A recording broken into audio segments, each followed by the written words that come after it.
All right, let's talk comics.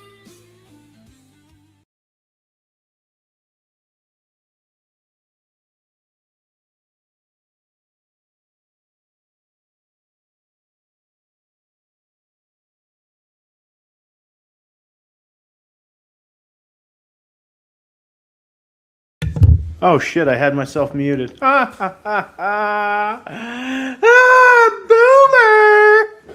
Boomer time! Oh, forgive me, ladies and gentlemen. I'm feeling a tad under the weather. I have really slacked. I am ashamed of myself. I have not done a proper introduction for our guest this evening. I beg her 1,000 forgivenesses. But without any further ado, let's not pussyfoot around. Let's get straight to the talk, straight to the dope. Welcome, please, Dani Soncasie. Did I say that right? Hey-o. Hello. Are you muted? I cannot hear you.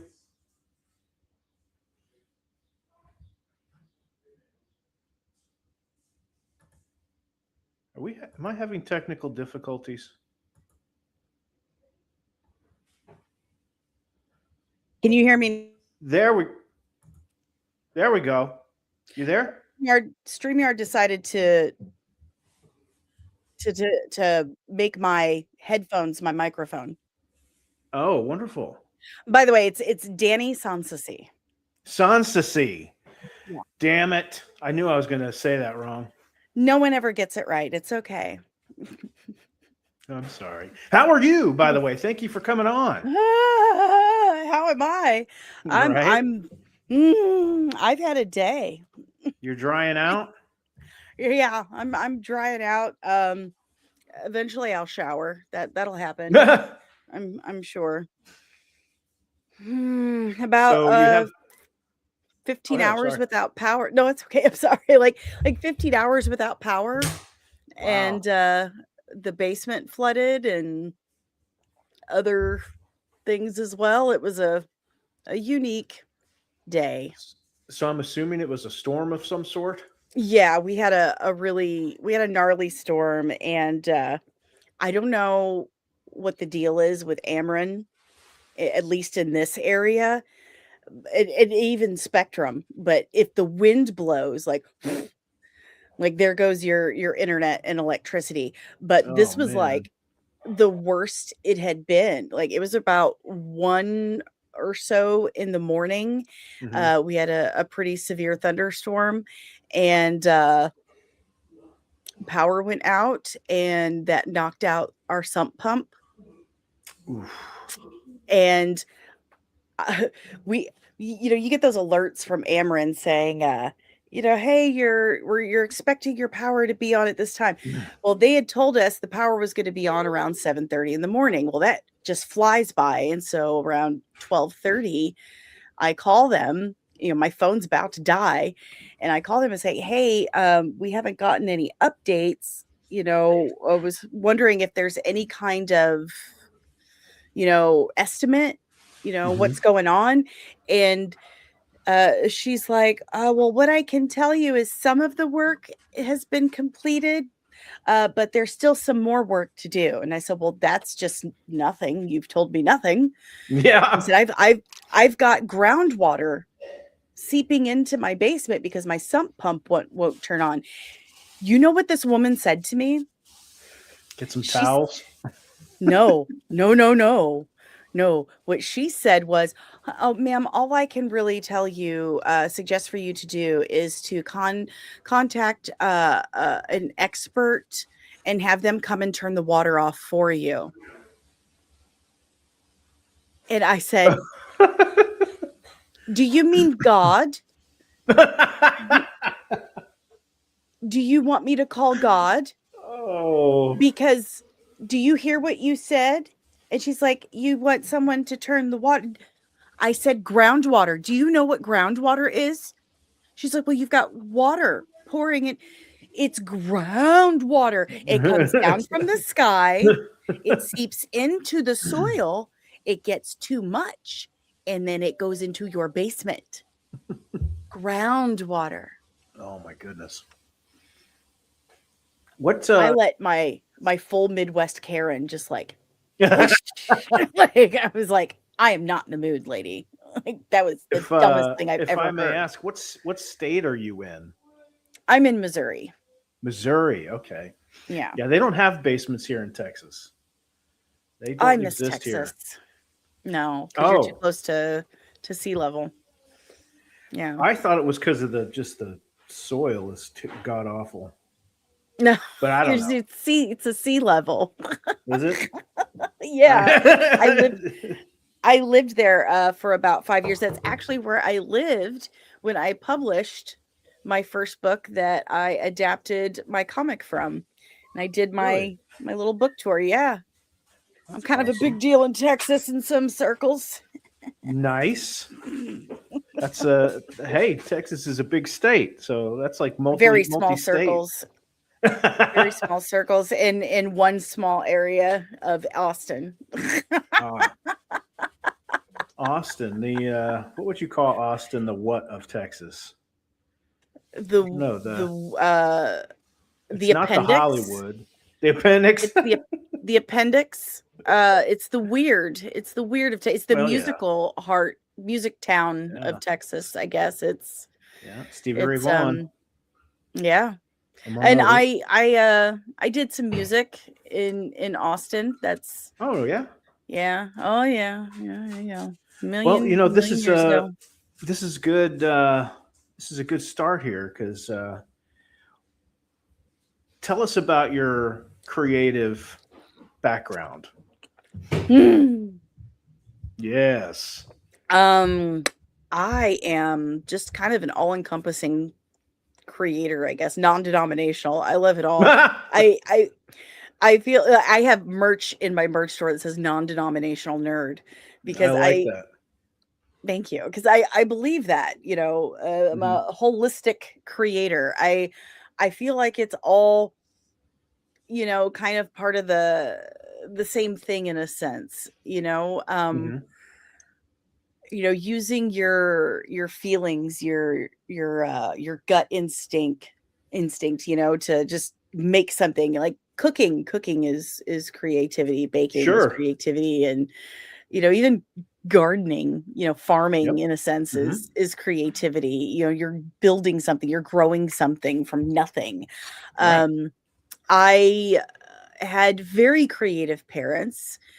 My father was a musician, very, very 80s rock musician. Nice. We're talking spandex pants, sleeveless zebra shirts with leather epaulets and that's awesome.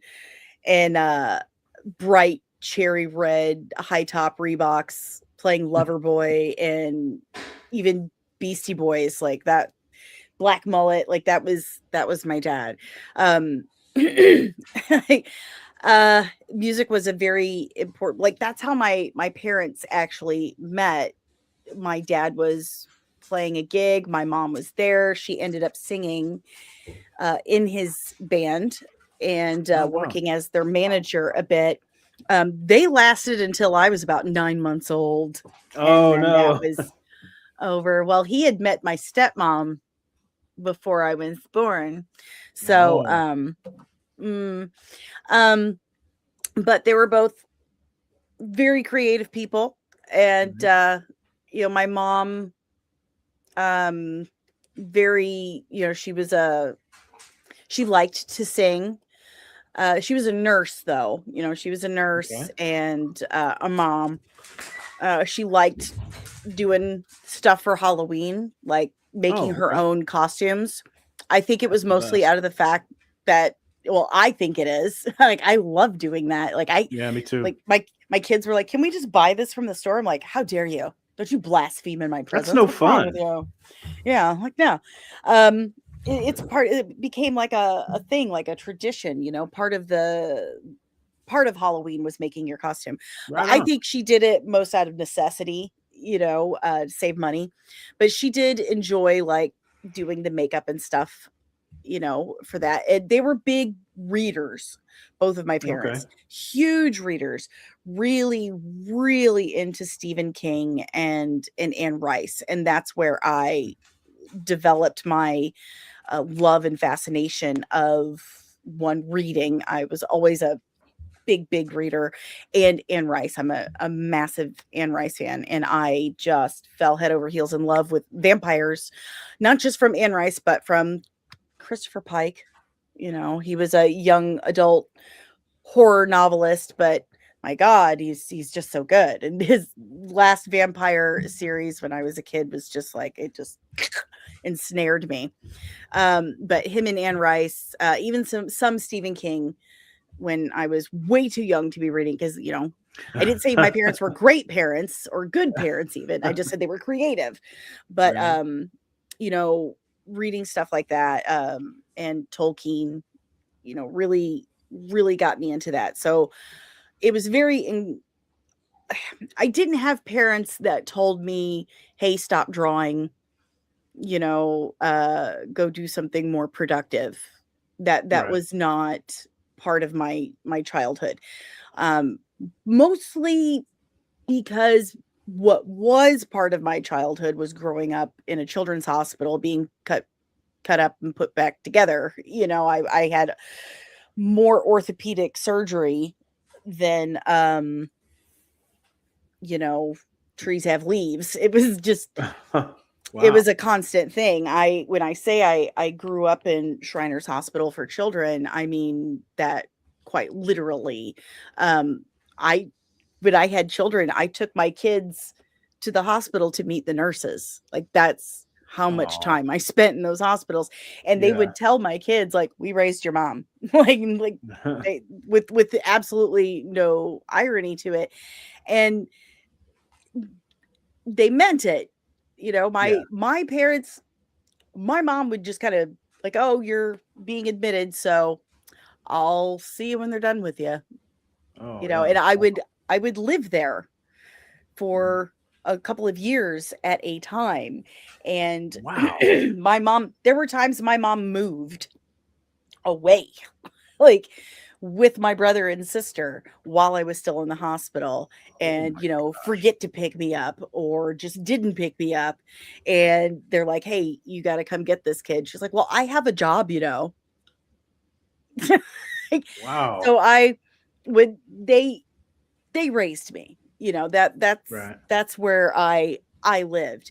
And so it was never this, you know, stop drawing, stop writing little stories in your Mhm. notebook, you know.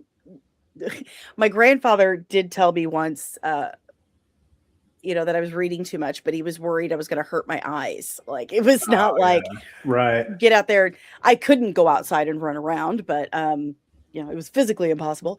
But he was worried I was gonna hurt my eyeballs or something like that. Yeah. But Like sitting too close to that the TV or something. when I don't know why they didn't take me to get my eyes checked, because I'm literally doing this. Like, Oh, no. have the book up against my face. Um and it was there that I truly discovered comic books. Now, I was aware of comic books. Like, my parents were nerds. My dad was really into Star Trek. Oh, And wow, okay. like, I don't even really remember watching it for the first time. Right. My mom was really into Star Wars, still is. But again, I don't remember really watching Star Wars for the first time Oh my because goodness. it was just always there. Oh, There okay. were certain things that were just always there. It was just kind of innately a part of my life. I grew up Right. as a nerd. So I was in Shriners, and it was a wonderful, wonderful place, a nonprofit. And here you have people donating things all the time. I mean, this is the Right. late 80s, and you have this comic book store, and it's think about the time frame. It's the late 80s. So Mhm. of course, this comic book store has a bunch of comics lying around that they couldn't sell, and the publishers have stopped taking them back. Mhm. So he's like, I know what I'm going to do. It was great news for me. I'm going to go donate them to the children's hospital. Awesome. So he donates all these comic books to Shriners, and I discover Huntress number 19, Days of Rage, I think it was. Okay. And man, she looked badass. Like she's standing on these rooftops. It was before they gave her pants, she's kind of wearing the swimsuit looking thing with Yeah, big, yeah. and the bat standing behind her in the shadows, just kind of glowering like he do. And there was just something about, she just looked so powerful and hot. She was a woman, but powerful, but a woman. And that really attracted me to it. And plus, colorful superheroes, nerdy Mhm. art and words. And I'm like, what are these for everybody? And they're like, yeah, you can take those. And I was like, what do you mean take? Like, is it like the books? I read it and bring it back. She's like, no, you can keep those. And I was like, does everyone know this? She's like, not yet. You're the first one I've told. So I'm like, scooping it Right. onto my lap Getting and dibs. wheeling back to my room. Yeah, I'm like, I don't want these little other knuckleheads to find out about it. I'm going to get the good shit first. So I go back to my room and I just tear through all these comics, and I learned something very valuable. Now, like I said, I was a nerd. I was already a big reader, but with comic books, I discovered something very valuable for the first time. My reality was not fun. But their reality was. And for about 5 to 15, maybe 20 minutes at a time, depending how long I could drag it out, I could escape that reality with these comic books. And they weren't trash. You weren't like getting some slop without a lesson. There was always some Yeah. kind of teachable moment. You're learning about responsibility or loyalty or duty, stuff like that, stuff that was very valuable to a little disabled kid who's stuck in a hospital bed. Stuff about pulling yourself up by your own bootstraps and keep on pushing forward, lessons like that. So here, and I don't even really realize that I'm learning these things. I just know that this artwork is fascinating me, and I'm loving the story. I like the names. Like I really love the names of these. Helena. I just liked saying the name. It was so pretty. Huntress. It just and then Wonder Woman. I think I had the first Wonder Woman comic I ever had too, right over here. But it just, I mean, that's an important lesson. Here we go. It's an important lesson for kids to learn, that these stories activate your imagination. Right. They teach you how to use it, whether you're looking at pictures or looking at words. Eventually, you don't even realize that you're still sitting in a physical space. You're imagining that world happening in this book in your head. And before I knew it, I was drawing my own characters. I was drawing the X-Men, especially sweet. Rogue and Gambit. Those were my favorites to draw. I started drawing X-Men and Wonder Woman and stuff like that. And then I started, like fan fictioning my own X-Men characters and stuff, my own X-Men teams. And then eventually making my own characters and my own stories. And that kept me occupied for hours. So 5 minutes in, one comic book ends up turning into an entire day coping with what I am dealing with, using my imagination, using skills, that eventually later I would use as an adult. But that really, I mean, just, it solidified something inside my heart, and it really stayed there. Like I did not think as a child, doing all this stuff that, one day I'm going to make comic books. I'm going to do this, I just thought this is fun. Like I'm enjoying this. I'm really enjoying this.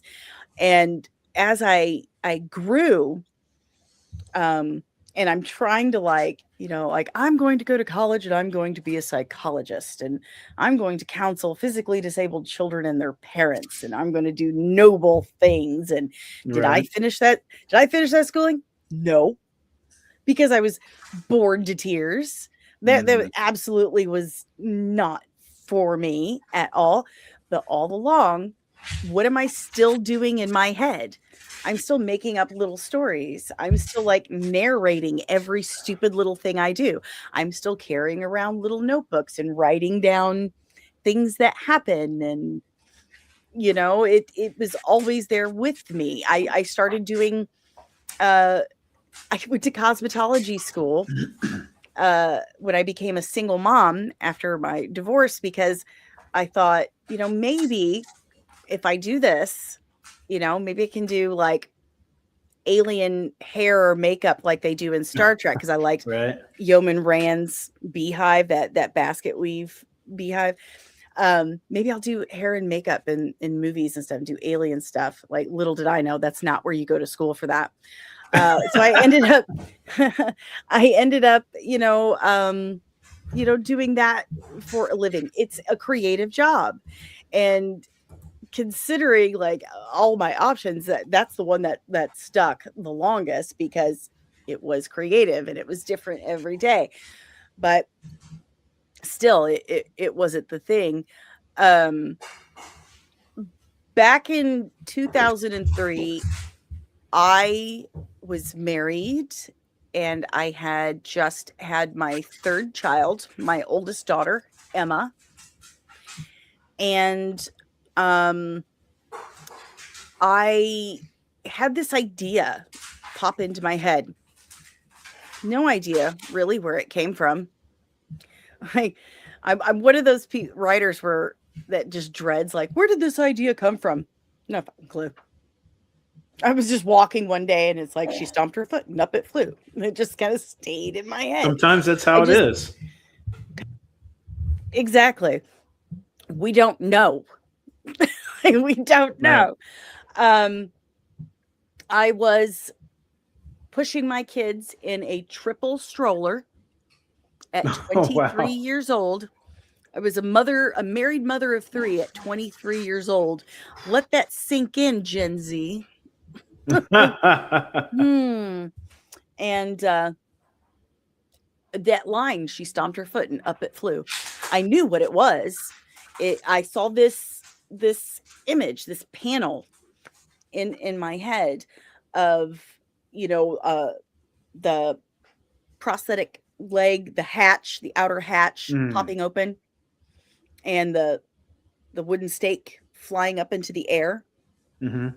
And it just kind of, gestated up there for about 6 months. It just kind of sat there because I didn't know what was happening to me. I just knew that this thing was floating in my head like like a song gets stuck in your head. You can't get it out. Yeah. And I had this asshole of a husband who just, I said, I think I'm gonna write a book. I don't know. Like, this thing is in my head and I can't get it out. And he's like, whatever, I'm playing World of Warcraft. I'm like, Oh, that's great. Great support. right. Oh, when I got it published, he was mad. Like, he was pissed. I remember it perfectly. Like, he's sweeping the floor all angry. And I was like, you seem so mad. Like, why are you mad? Like, why aren't you happy that I'm getting this published? And he said, because it's not fair. Why do you get to do what you want to do? I don't get to do what I want to do. And I have to go to, Oh my gosh. and I'm like, go do it then. Right. Like, I don't understand that problem. So I sat down and typed that line out, and the whole thing fell out. It just went, fell straight out. But I had no idea what I was doing, and like I said, I did not have a nice, warm, fuzzy relationship, life partner. And it's 2003, it's over 20 years ago, and back then even Google didn't have all the answers for you. And going out into the world, and mind you, I was living in Hawaii, so there was like a whole lot of places for me to, I'm living on post, there's nowhere for me to really go and find answers. I knew it was supposed to be a graphic novel, it was supposed to be a comic book, but I thought, I need to be able to draw to make this happen. I can't draw. Like, not like this. Like, Right. So I just wrote a book, and I took the first offer that was given to me with an advance of $1. And I maintain to this day that Publish America and later American Star publishers were some kind of front for the mob, some kind of money laundering scheme, something, because my editor was a person who, I don't even know their name, and held my manuscript for 9 months and did spell check and then still missed things. Oh my gosh. Yeah. And when I told them this is the name of my book, One Foot in Darkness, they said, how about Vampire Slayer, One Foot in Darkness? And I said, how about no? How about I don't like that? How about that's cheesy as fuck? Like, no. Yeah. That's corny. And that's what they did. You will never hear me to this day refer to it as that. Like, that's what it's published under, but I will not call it that because no. So I didn't have a proper editor. It was the first thing I'd ever truly written. So it's not like great. Like, it's published, but it's more like a first draft, honestly. But it did okay, and it's got like a couple of fans out there. Like, that's awesome. I'm super surprised, but thank you, you 5 people out there. Love you. keep it going. And then I became a single mom, and with 4 kids, and had to focus on that. But the whole time, those characters lived like real people in my head. Like, they were very much a part of who I am, because they are a part of who I am. Like, every single one of those characters, those 3 main protagonists, Emma and Jimmy Hogan, the twins, Layla Fellows, they are pieces of me. I was writing that story to deal with my reality. I was in a very unsafe reality at that time, very stressful, and I had no escape. I had nowhere to go. I'm trapped 5,000 miles away from anything I'd ever known, with nothing to my name, nothing of my own. and no one to call for help, really. So I'm constantly being told every day that I'm nothing. I'm useless. I'm pointless. I'm ugly. I'm stupid. Terrible Yeah. person. I'm just awful. So I start writing the story, and it wasn't until I was really getting towards the end that I'd realized what it was that I truly had done. I was coping with my reality. So you have Emma Hogan in One Foot in Darkness, who is very much my sense of duty and anger, rage, fear, pain,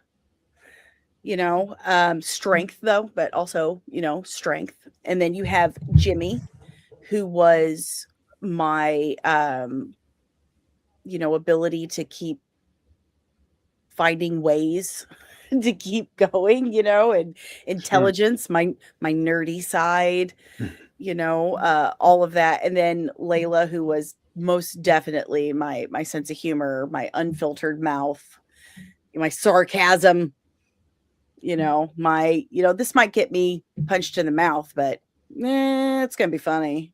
Right. Yeah. Worth it. Right. So I wrote it, and it was a thing. I did my little tour around Texas, and then that relationship ended, and I came back to Missouri and raised my kids. And it wasn't until 2018 when Dave and I got together that he said, I was watching Bailey Sarian. I was getting ready to open our salon because we owned a salon together. And he's like, why don't you do this? And I'm looking at him like, do what? He's like, do YouTube, like what she's doing. And I said, I don't know anything about cold cases and murder mysteries. He's like, no, but you do know a lot of shit about comic books. And he's like, especially for a girl. And I was like, how dare you? But he's not wrong. I'm kind of a rare breed. I'm not, I have no illusions. But he said, no, you could like do this, but talk about your little cartoon characters. So I started doing that. And from there, it afforded me some pretty amazing opportunities. I got to meet some really incredible people who have really furthered my journey, not just as, not just my creative side, but as a human being, the things I've learned about myself. I've grown as a person because of the people I've gotten to meet. My friend Brian, who brought me into the world of special effects. That's a total bucket list thing. I got to make my own Klingon ridges, my own Bajoran nose, my own Vulcan ears. Like, hello, I'm set now. Like, I can make my own Buffy the Vampire Slayer style vampire ridges and my own vampire teeth. Like, that was a banner day. Wow, that's cool. House, let me tell you, that was very exciting.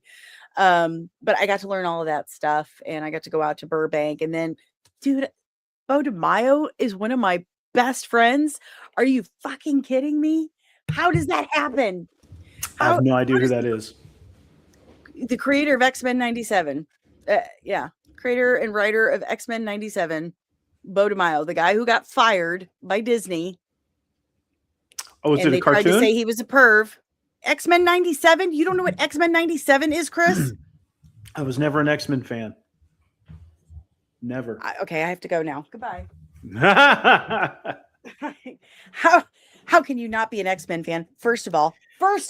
Second of all, how do you not know about the X-Men 97 is the most, like, I need a drink of water because I'm about to school your ass.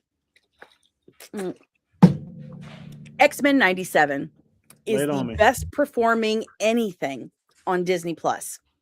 It is the best thing that gotten the best numbers on Disney Plus ever. Wow. And a week before it dropped, they fired Bo for no reason whatsoever. They made up reasons because he blew the whistle on some stuff, and that's all I can say about it. There's stuff going on behind the scenes, but they fired him, and he provided them the only show they have had on their entire streaming service that actually worked. That actually Wow. the fans loved, that critics loved, and got them new Mhm. subscribers. And season 2 just dropped last week, and he wrote it, but they've kind of rearranged some things. So he's been in Jamaica living it up, but because of YouTube, he and I met, and we're like best friends. Like, it's so Awesome. freaking weird. I fall into this stuff. I swear to God, it's a lot of it's just completely by accident, and then some of it is I treat Walmart, or I treat the internet like Walmart, and I'm that annoying chick you went to high school with 25 years ago that you're trying to avoid. Like, oh, you see her coming, and then I just come running up going, "Do you want to come on my podcast? Do you want some Lululemon?" That kind of stuff. And it works. It's like, it just works. But that is also how I started turning One Foot in Darkness into Veiled Legacy, because I was on a stream, and this is a year and a half after I had written a comic script, and I thought I had found an artist. This guy, I won't, throw him under the bus, even though I should, but this guy, I was like, we had talked, and we had become friends over the years, and he was an artist, and I'd said, I'd always wanted to make it was always supposed to be a comic book, but I didn't know how. And he's like, well, I'll help you. We'll go in like 50-50 and let's do it. And I was like, yeah. So he introduced me to, like, I used Celtics the first time I did it, so I could learn how to format it. And I sent him one of the only copies of my book I had left. All right, time out. Hold on one second. Let's back up. What's Celtics? Celtics is aside from the Irish and Scottish peoples, which I am both.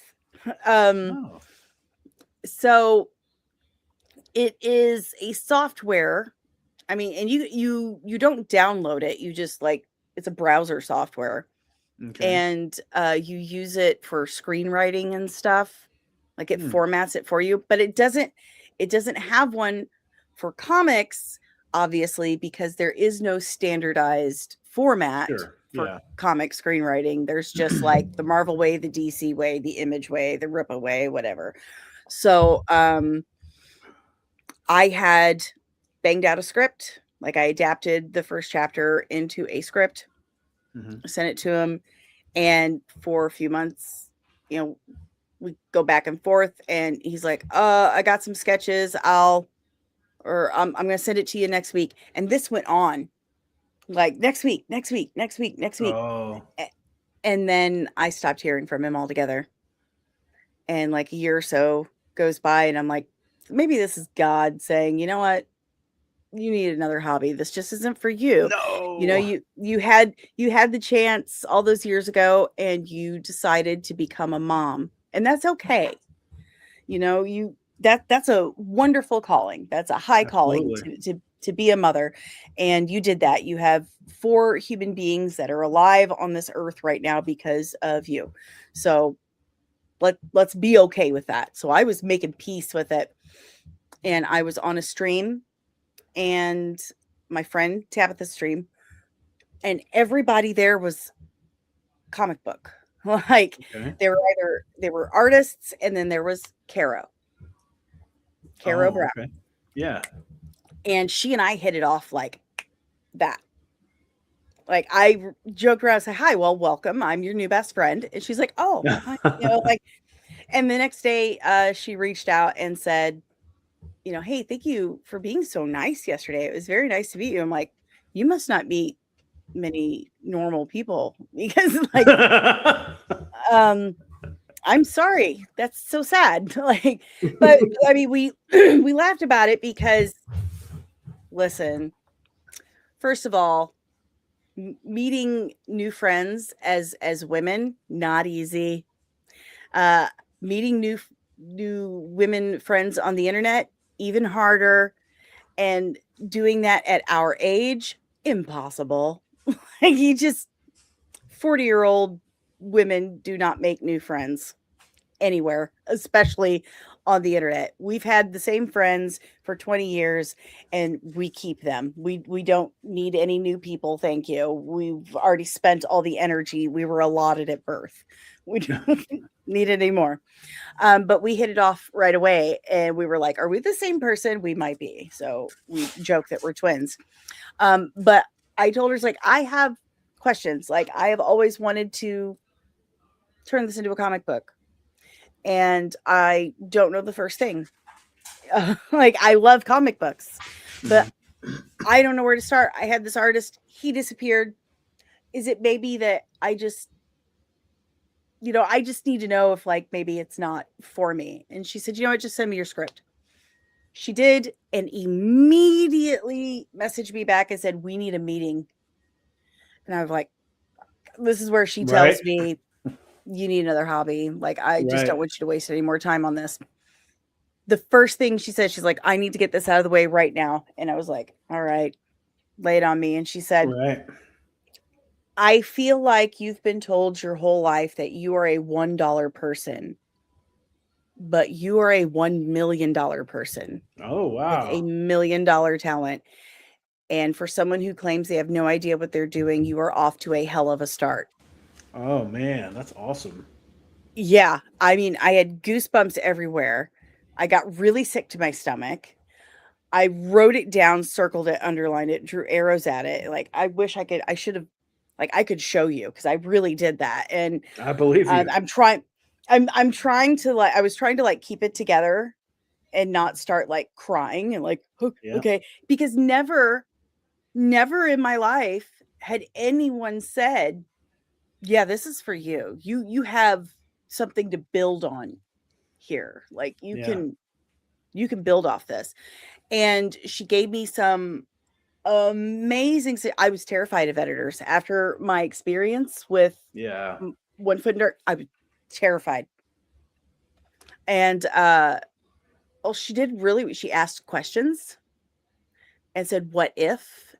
And I was like, you're a genius. Like, you might be the smartest person I've ever met in my entire life. Like, that's amazing.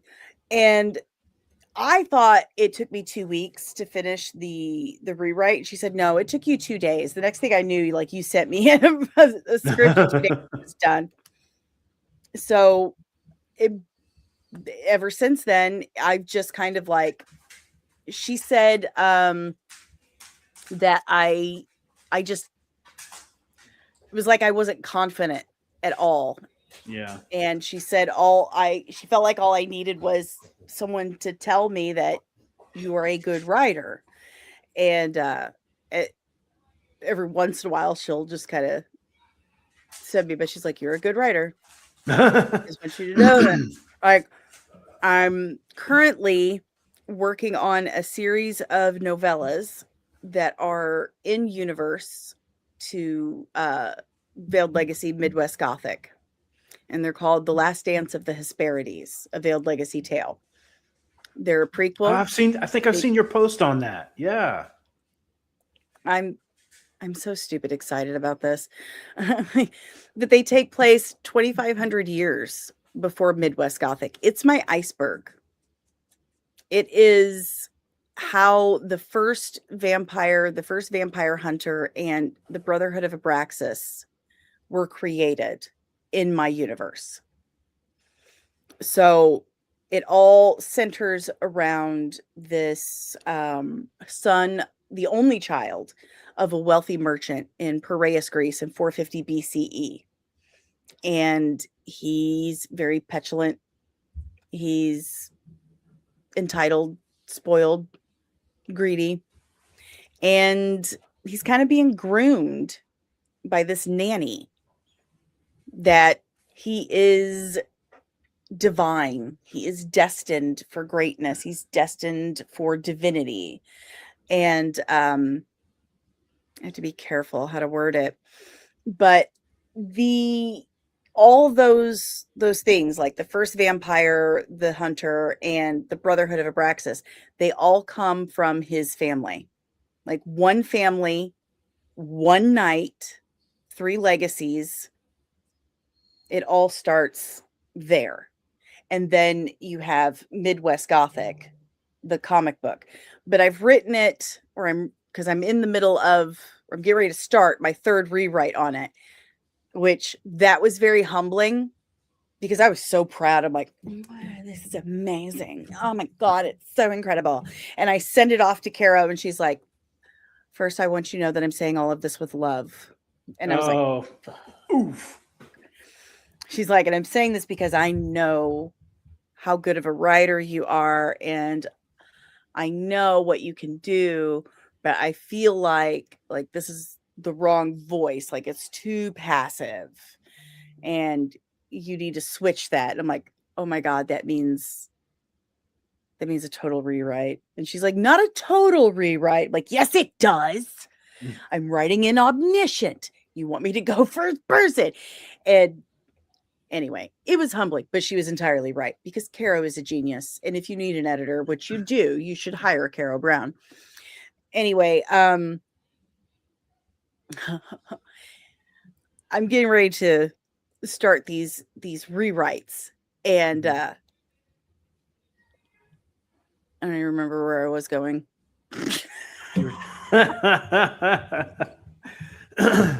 Well, if I can just touch on something that you said. Please stop me. Please stop me.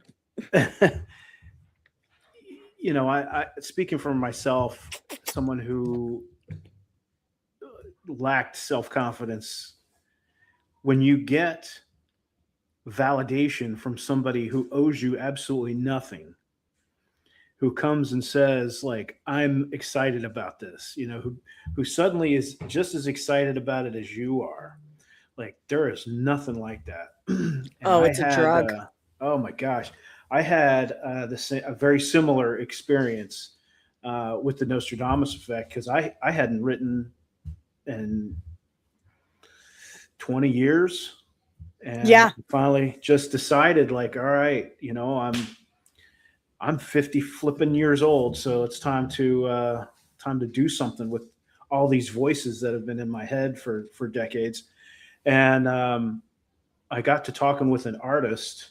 His name's Neil McGregor, Scottish artist, and he read it. I sent him the script. First, I sent him the synopsis. He's like, "Oh, that sounds cool, right up my alley." I sent him the script, and he's like, "Oh my God, this is fantastic! I'm in." Blah blah. And I was just like, and I totally get what you're saying. I mean, I was very much in a similar mindset, and then first it was my friends, who said, like, "Oh my God, this is the best stuff I've ever." You can't believe them, though. Right? Exactly. Even though I know, like, they're the kind of guys who would say, like, I still couldn't. I still took it with a grain of salt, I mean, these are guys I've known since high school, but when I started, sharing this stuff with artists, when I was looking at, just trying to make it real, all the enthusiasm and all the excitement that just, you're right, it is intoxicating, it's to get that validation, because it's rare. Yeah. Or it has been in my life. Oh yeah. When Bo had me send it to him. Now, Bo, not only has he, was the showrunner and writer, executive producer of X-Men 97, but he worked on The Witcher for 2 seasons, and he was a writer-producer of The Witcher. And he was so good on it that when he tried to leave to go work on X-Men 97, Henry Cavill, and I've seen this with my own eyes, Henry Cavill was like, "You can't go. You're my guy. You need to stay. You're like the only one who understands the source material and actually writes it." You know? He wrote for that. He wrote for Star Trek Strange New Worlds until season 2. Are you seeing a pattern here? Sure. He leaves, it goes downhill. Yeah. But he's worked on several like really amazing series. He is an incredible writer. So he told me to send him Midwest Gothic, and I was like, oh gosh. Right. I don't know if I can do that. But I did. And he liked it. That's awesome. And talk about having immediate diarrhea. like, what? He had so much faith. He's like, you have talent, but now you need craft. So he started sending me things, and I took the other ones in the room because, there was power out for 15 hours. So might as well read. He became like a writing coach. Oh, wow. He sent me The Art of Fiction by John Gardner, which is required reading for anyone who wants to be a writer. So everyone, please read that. He also sent me the Writer's Journey by Christopher Faulkner. He sent me Words for Pictures by Brian Michael. Oh, nice. Also From Where We Dream. That one is also, it's a master class, and you can get that on Kindle or is it Kindle? No, Audible. You can get that on Audible. You can listen to it. That changed everything. That actually, that thing I said, like help me grow as a person, that book did, like, not even just as a writer, but as a person. And it's all about how if you just let your brain work, it will. Stop trying to force it. Stop trying to guide it or direct it. So when I really want to get into my writing space, I find ambient music that's in the vibe of the genre I'm writing in. Okay. Like something creepy for horror or, mystical. And I'll put on my blackout mask and just kind of rest, kind of lay there and listen to it and allow myself to get into that space where you're almost asleep. You're in between consciousness and sleep, and let your mind just drift. Almost kind of meditating. Yes, you are meditating. You let it just kind of drift on its own. And when you do that, talk about solving problems. It has worked for me every single time. From Where You Dream is a game changer for writers. That is the first one every writer needs to get into, is From Where You Dream. And then next is Art of Fiction, then The Writer's Journey, and of course, comic book writers, Words for Pictures. But this, I will say, I wouldn't pay too much attention to when Bendis gets in on the formatting, because format does not matter. Honestly, your formatting is not going to matter unless you are publishing with a specific publisher. Then it's going to matter. Right. Because each publisher has its different comic book format style. Right. Sure. They all have a different one. But if you're an indie. Oh, sorry. you're no, you're good. If you're an indie, you're basically just writing an instruction manual for your artist. And so it just has to be something that Yeah. you both understand. Yeah. So anyway, I keep catching myself just No, you're doing great. You're a natural, obviously, at this. But I've been doing it a long time. well, what? Let's go back a little bit. One thing I find interesting is, excuse me, how people got started. So, I last week, not last week, but the week before, I had Dan Lawless on, and he was saying that his mother, exposed them to art, him and his siblings, from a very young age. And Mhm. not so much that she was an artist, but she loved art, and she was Mhm. encouraging them to draw. And she wouldn't buy them coloring books. She would give them paper and say, draw your own stuff. And I love that. always encouraging that and bringing that out. And one thing that kind of struck me when he said that is, I know a lot of musicians who say, "Oh, well, my dad was always playing blues, or my mom was always playing this music or that music." The parents were, exposing them as a child to whatever it is. Obviously, art with Dan Lawless, music with other musicians, and now I am an exception to that rule. My mother, I grew up with my mom. My mom and dad split when I was 4. My mom hated music. She hated music. I don't understand how someone could hate music. I don't either. Every car she bought up until 86 only had an AM radio. It was only AM band. That's it. Yep. I didn't even know that was an option. Huh? It's child abuse, Chris. Yeah. And all she would listen to was like medical talk shows. What? And not like Dr. Pimple Popper type stuff, like real legit, like brain surgery and that stuff. So that's and then I got it was when Back to the Future came out.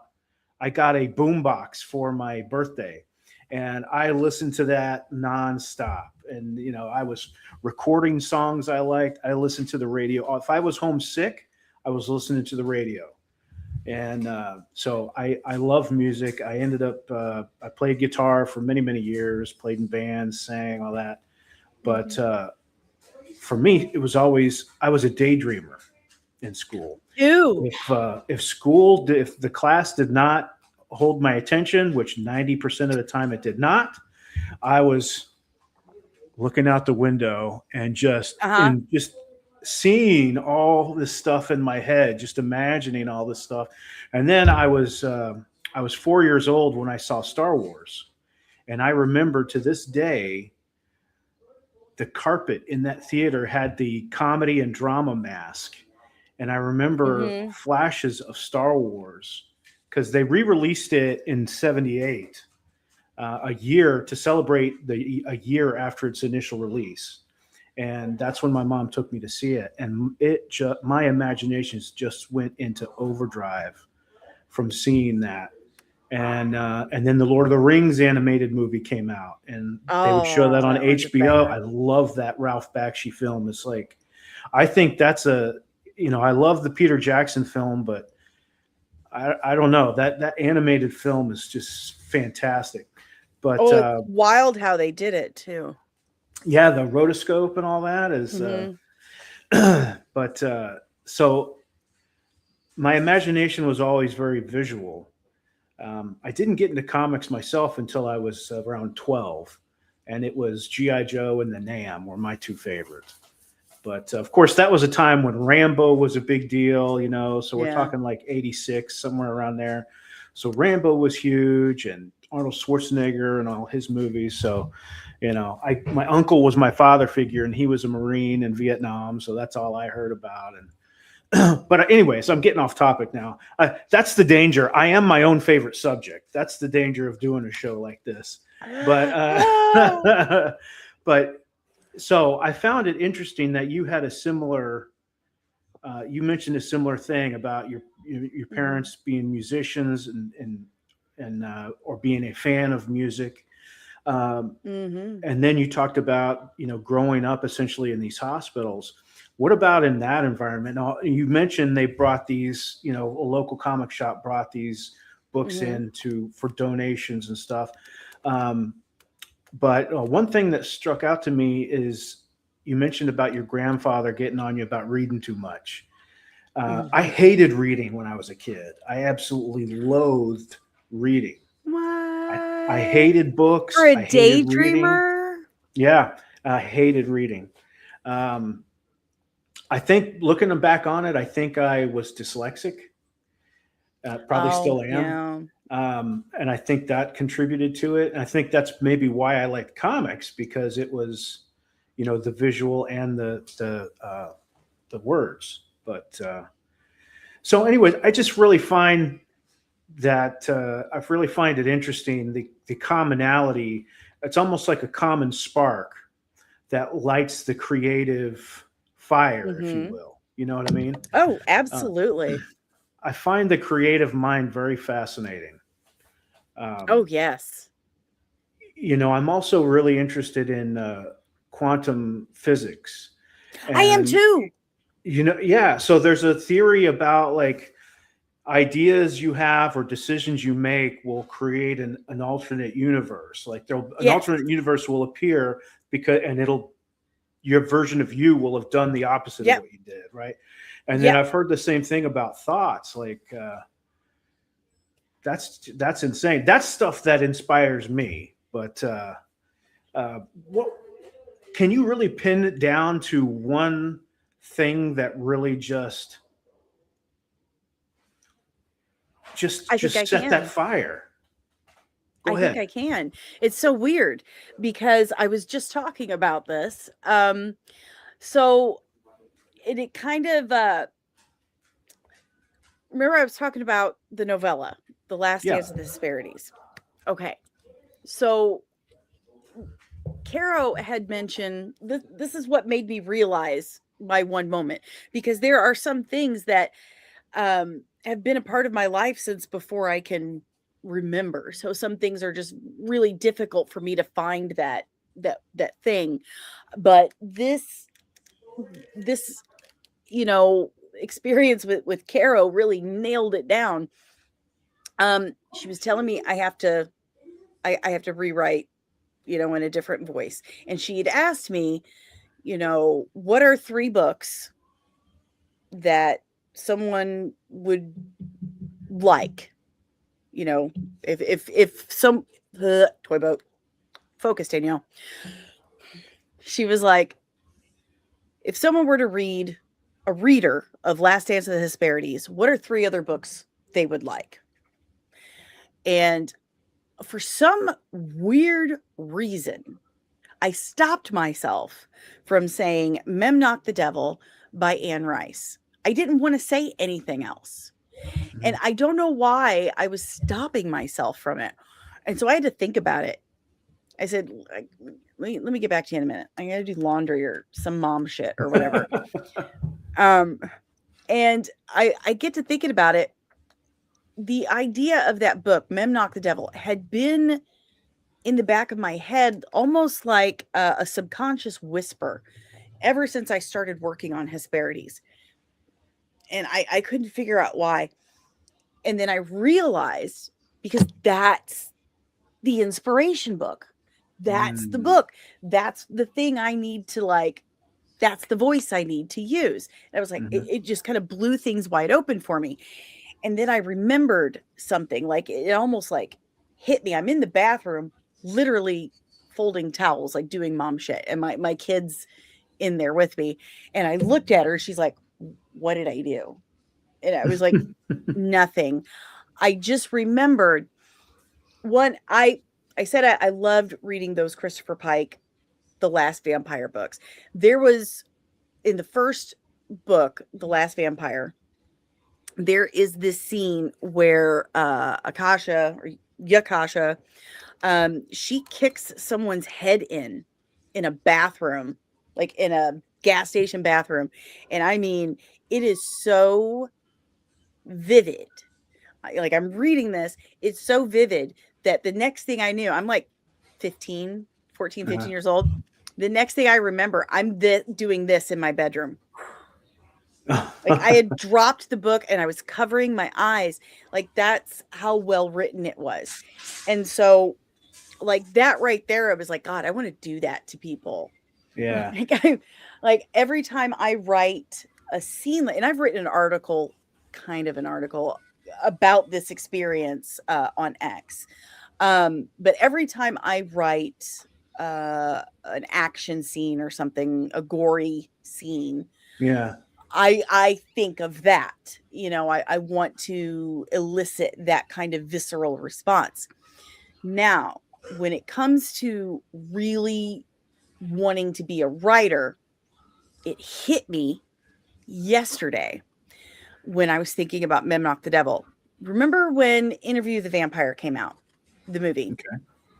Okay. Yes, I do. It came out on VHS. VHS.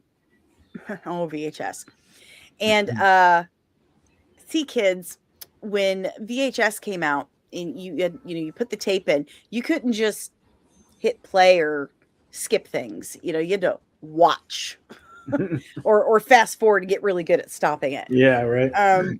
But before the movie came on, like right before the movie came on, when the VHS was originally released, there was an intro from Anne Rice herself.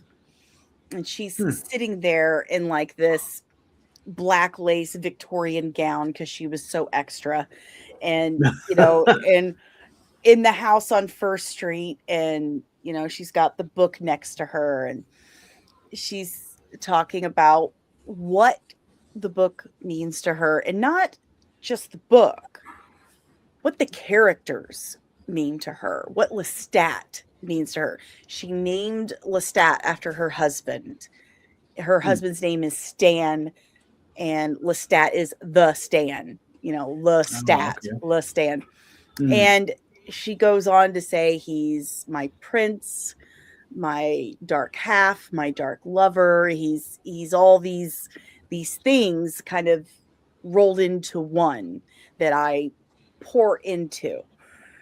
And I remember this intro so well. Like I remember the table that the book was sitting on, the chair she was sitting in, her dress, the everything, and how she ran her fingers over the cover when she said my dark lover, and it hit me.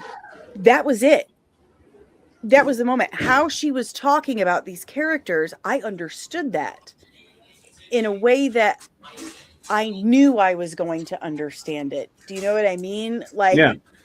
I knew what she was talking about, even though I hadn't written like a real character yet. I had written little short stories, and I'd made some stupid comic book character, superhero, golden goddess, or whatever. Like I'd written a bunch of crap. But I'd never actually written a novel, like really written honestly, with empathy and honesty. But I knew what she talked about, and I knew right then and there I was going to. It was Anne Rice, and that's when I knew exactly what I needed to do with my character, my protagonist, antagonist, Melis Ponticos from the novellas. I know who he is. I know what he is to me.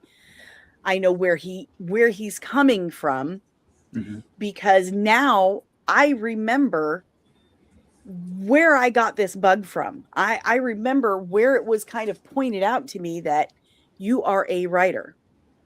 It is within you. It's going to happen because you understand what I am talking about. I don't know. It's just weird that you asked me that, because I just kind of had this like epiphany, like yesterday, that I've known since I was like 14 years old, but it was just never like right there in my face. Yeah. I thought that everybody walked around narrating their life in their heads. I thought everybody I thought everybody, made up little stupid characters or daydreamed constantly. I thought that was just a normal thing, that I was nothing special. I was, I wasn't necessarily creative or anything Right. like that at all. And it's only just been recently pushing 50, which, how scary is that? To get to this Yeah. point in your life and you're like, hey, so I'm going to do this thing that very few people ever actually like, like, Yeah. but I'm going to go do it at this point. It's terrifying. It's absolutely terrifying, but you Yeah. have to do it. Yeah. I think for me, again, me personally, like, there's a bit of anger there for me because I let fear, frankly, I let fear hold me back. I did my first comic book in the early 2000s, and again, it was me and some friends, and we came up with these characters and this idea. It was a parody. Basically, it was a Tick ripoff. Essentially, the Tick was our big inspiration, and we That's did how it you for learn. about 4 years, and we were really good at it.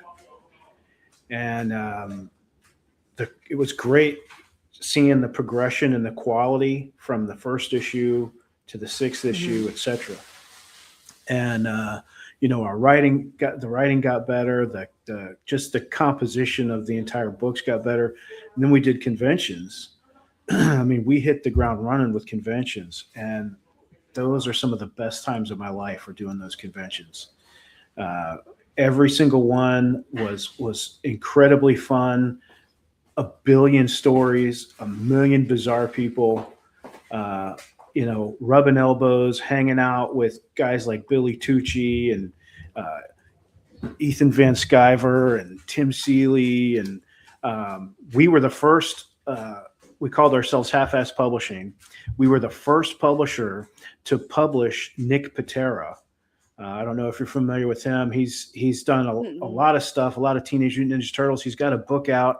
It's a Bizarro story that has just gone like skyrocket through the roof.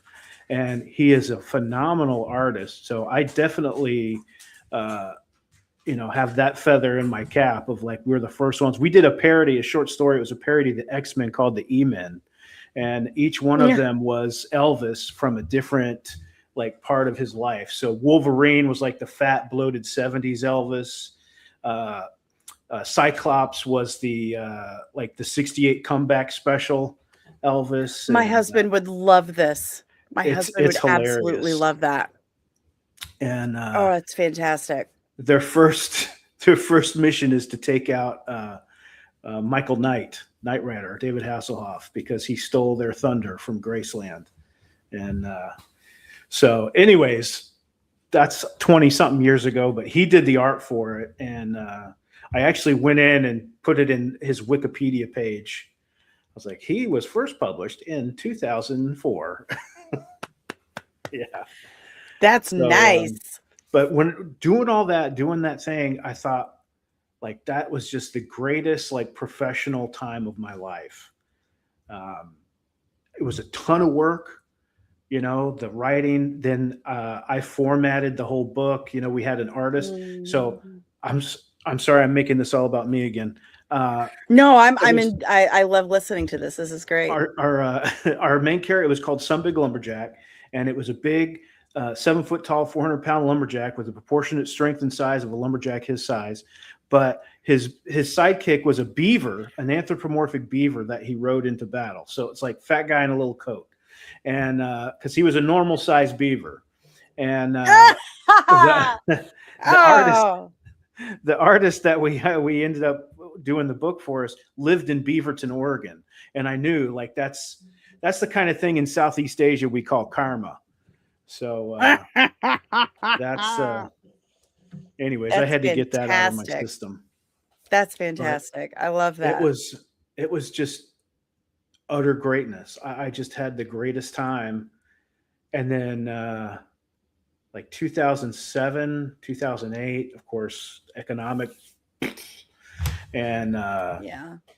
I just let life get away from me. And then I just let fear stop me from trying anything. But I understand so that. I understand. that's me. That's me. I was really scared, and I still get scared. You know, I'm turning 46, and you know, I've never really done anything other than One Foot in Darkness. I've written several things now, but still only One Foot in Darkness is the only thing that's been truly published. So technically the first things that will get published since then will be Hesperides on Amazon Kindle. So there's a lot of fear with that. And that's one of the reasons why I got so I don't even know. I don't even think it was upset that I'm like, oh, I've got to rewrite this. It was like because the reason why I decided to write the novella series was to try to get more eyes on the comic campaign, because that is definitely something I'm struggling with, because nobody knows who the hell I am, and why should they? I'm a nobody. You know, well, I'm in comic I world. know what you mean. I know what you mean. Yeah. I'm a no name. I don't have a name. So not one anyone can pronounce. So no, it's everybody. Nobody can say this name. Okay. I joke with Dave all the time, like, we need to get married so people can say my name, and I'll have the same initials as Daredevil. So we could have a Daredevil. We'd both have he already has the Daredevil themed initials. We could have a Daredevil themed wedding. Oh, like, come on. wow. It's amazing. Anyway, I want to do this to, one, like, funnel people to the campaign, because I've put a page from the comic in each novella.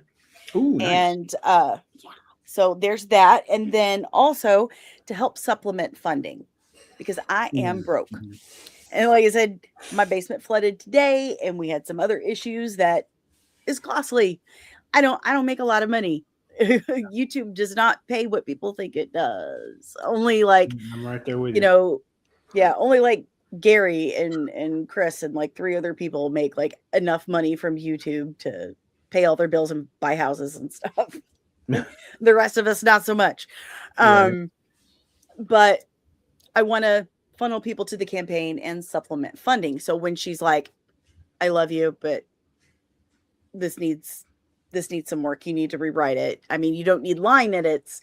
You need a voice edit. You need to kind of flip this around. And I was like, I'm running out of time.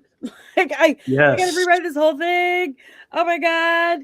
Like, so it wasn't so much of I'm angry about it. It was, I am so stressed out about this. Like, I got to sit and rewrite this whole thing. But then when I realized, oh no, I have my through line now. I know what it is. I know who he is to me. I've got his voice. Like, there it is. Then you get kind of excited to dig into it. Yeah. You know, like, that's when the work is fun. And that's when my husband starts like, all right, you're basically playing a video game. Can you please make me dinner? Oh, I haven't seen you in a week. Like, he's very supportive. Like, this was all his idea, and he just wants me to be happy. And, you know, he thinks I'm a great writer. He thinks that this is what I am meant for. But also he likes to see my face. And, you know, like, he likes to have some clean clothes and food, and to see me where I don't look like Gollum, you know, because I've been right. like, I haven't seen the sun in a week, and my hair's on my head, and Yeah, like I'm just wearing a pair of pajama shorts, a dirty t-shirt with like a coffee stain on it, and a sweater. Like, Vapors coming off. right. But These are a haze. I'm very and this another thing I have learned from my work with Caro is I'm very kinesthetic. I used to write everything out on different stacks of notebooks. I have one of them, like this one. Mm-hmm. This was like my Lord, and this my Dave, like Christmas, birthdays, or whatever, he would gift me notebooks. This is part of his showing support, is beautiful leather bound Nice notebooks and stuff, and lovely pens. He knows what kind of pens I like. But then Caro invited me to MegaCon and let me sleep on the couch in her hotel room. Like took care of that end of it and made sure I got in. And she gave me an iPad with an Apple Pen and a keyboard, and she said, "This is your whiteboard," because I have a dry erase board too. She's like, "This is your dry erase board. These are your notebooks. This is it. This is it. This is it now. And you can carry this everywhere. And if you need to type something, you can do that too." And I was like, "This is amazing. You have changed my life." So that I know that irritates Dave to no end too. He's like, "Thanks, Caro." Oh no! She does it in the bedroom too. It's great. Oh no! Thanks. The office has moved to every part of the house and the yard. The Like my neighbor, because I'm from the inner city. We don't neighbor. Yeah, no, yeah. Yeah, we look out our window and run for the car, kind of thing. We don't. So I have one neighbor I talk to, and that's it, because apparently we share custody of her dog now. But when the weather's nice, I would go out on the porch with the iPad, and I'd write out there with my headphones on. And well, another neighbor had invited us over for 4th of July, and we were talking, and the subject of what do I do, and I'm like, "Oh well, I'm a YouTuber, and I also am a comic book creator and writer." He's like, "You know what? I knew that." And I said, "You did? Do you know of my channel?" He's like, "No, I knew you had to be a writer." And I was like, "Oh, did Dave tell you?" He's like, "No, there's only one type of person that would sit outside with headphones on and a sweater with the keyboard, just type it away and oblivious to everything going around. Like, I've tried to say hi so many times, and you were just like." So he's like, "You had to be a writer." I'm like, "Yep." That's me. So the neighborhood is aware. The weird lady who just dresses strange and sits on her front porch and ignores everybody. It's nice. I know what you mean about the neighbor thing. So I grew up around DC, and I live in Texas now, and I keep telling myself, like, I'm going to start being a neighbor, like a neighborly neighbor. And can't flip that switch, man.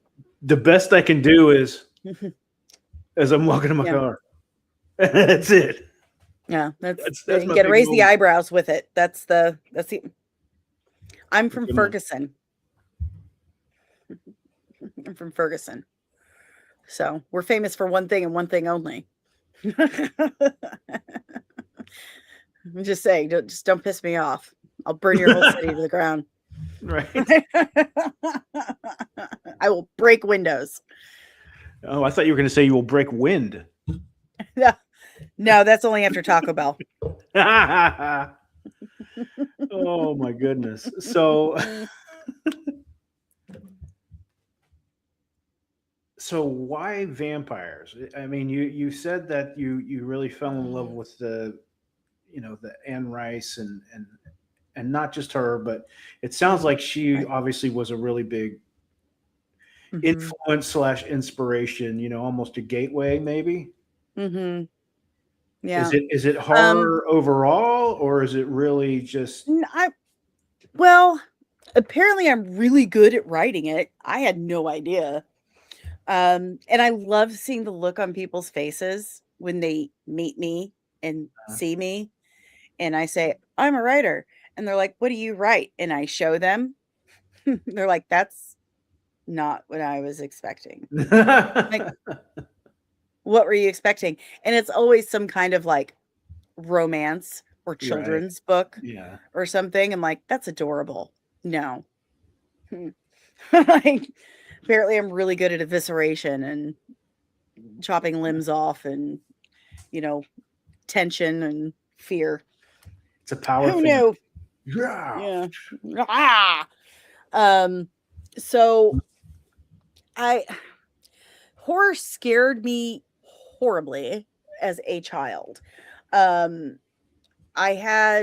remember being at a babysitter's house when I was very, very young, and they had rented Nightmare on Elm Street, and we're watching it, and they're like, "Okay, we're gonna watch a movie." And I'm like, "Okay, movie time."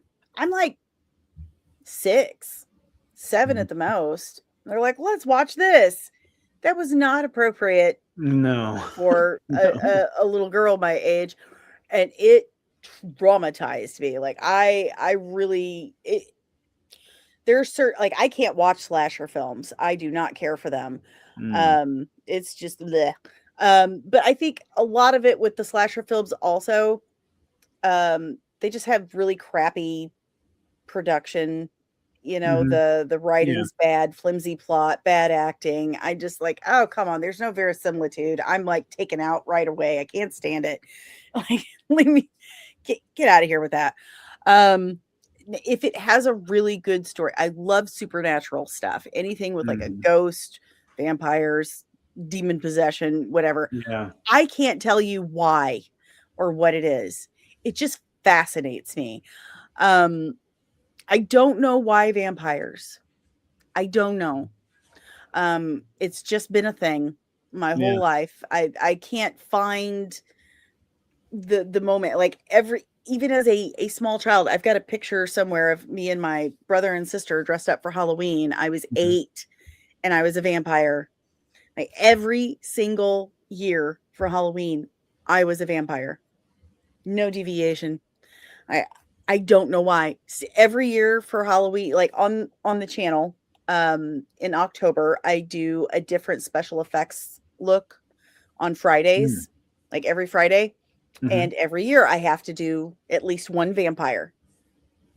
So I've got like, I'll have to put like a clip reel together of all the vampires I've done over the years, because Yeah. there've been several at this point. But I don't know. I know that um I really dug the Anne Rice books. Like, Mhm. she's just she's such a good writer, and I really felt immersed. And I just had my foot amputated. I was 14. I just started high school. I was trapped at home Mhm.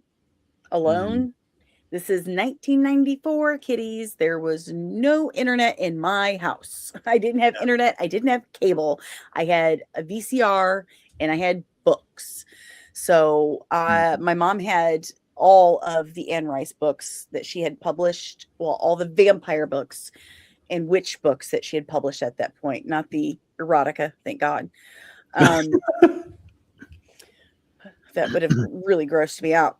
And she would have let me read them too, because not a good mom. Aw. Um, but I read her books, and again, here I am in a situation where my reality is not great. And her writing, her style, her books were so immersive. Mhm. The way she writes just really envelops you in her world, especially when she starts gabbing about that house on First Street. It was actually her house.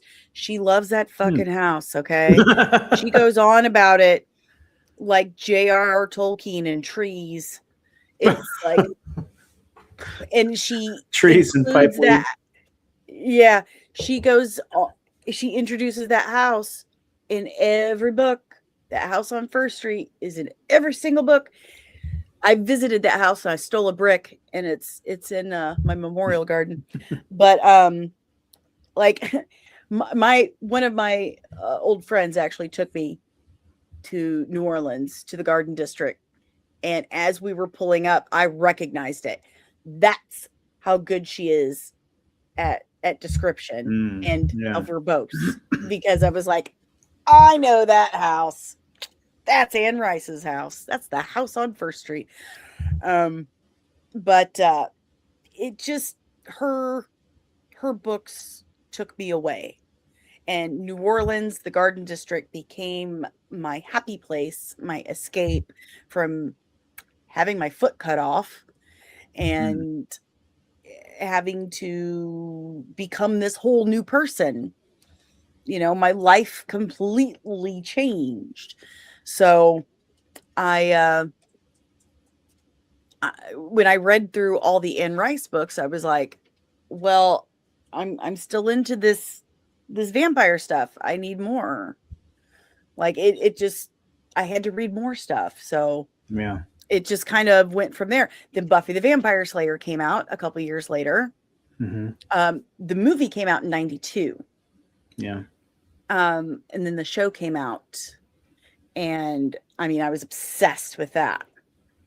So definitely in my universe, there's this weird kind of amalgamation of Buffy, Anne Rice, Constantine, Blade. Like it's just all kind of, because I was really into Blade too, the comics and the films. But you mash that all together, and you've got Veiled Legacy, like this, and Greek mythology, and James Bond, and just mash it all together.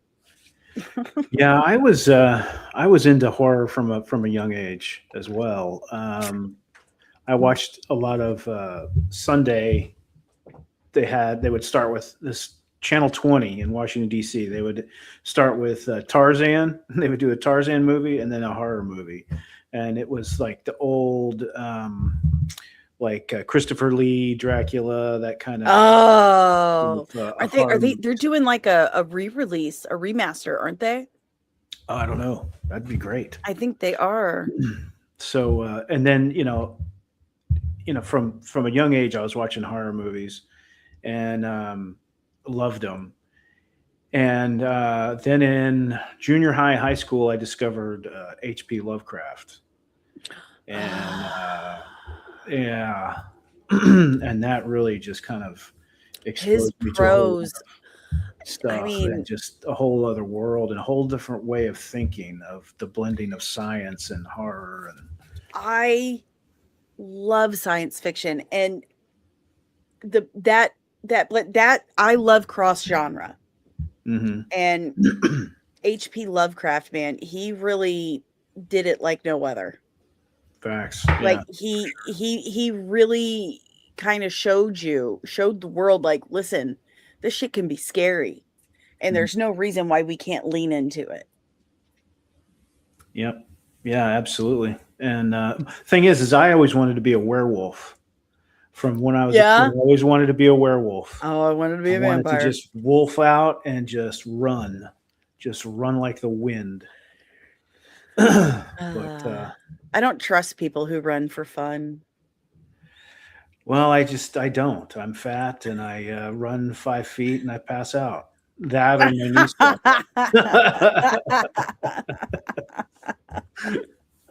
So it's not fun. I always would tell people, like, I'm not running from danger. I'm not going to do it. It's got to be something I can't beat up. I'm excellent bait. You will survive. Have me a part of your apocalypse crew. You will survive. And then zombies. I had a zombie phase there for a while in the early 2000s where I was just zombie everything. I wanted it. I think we all did.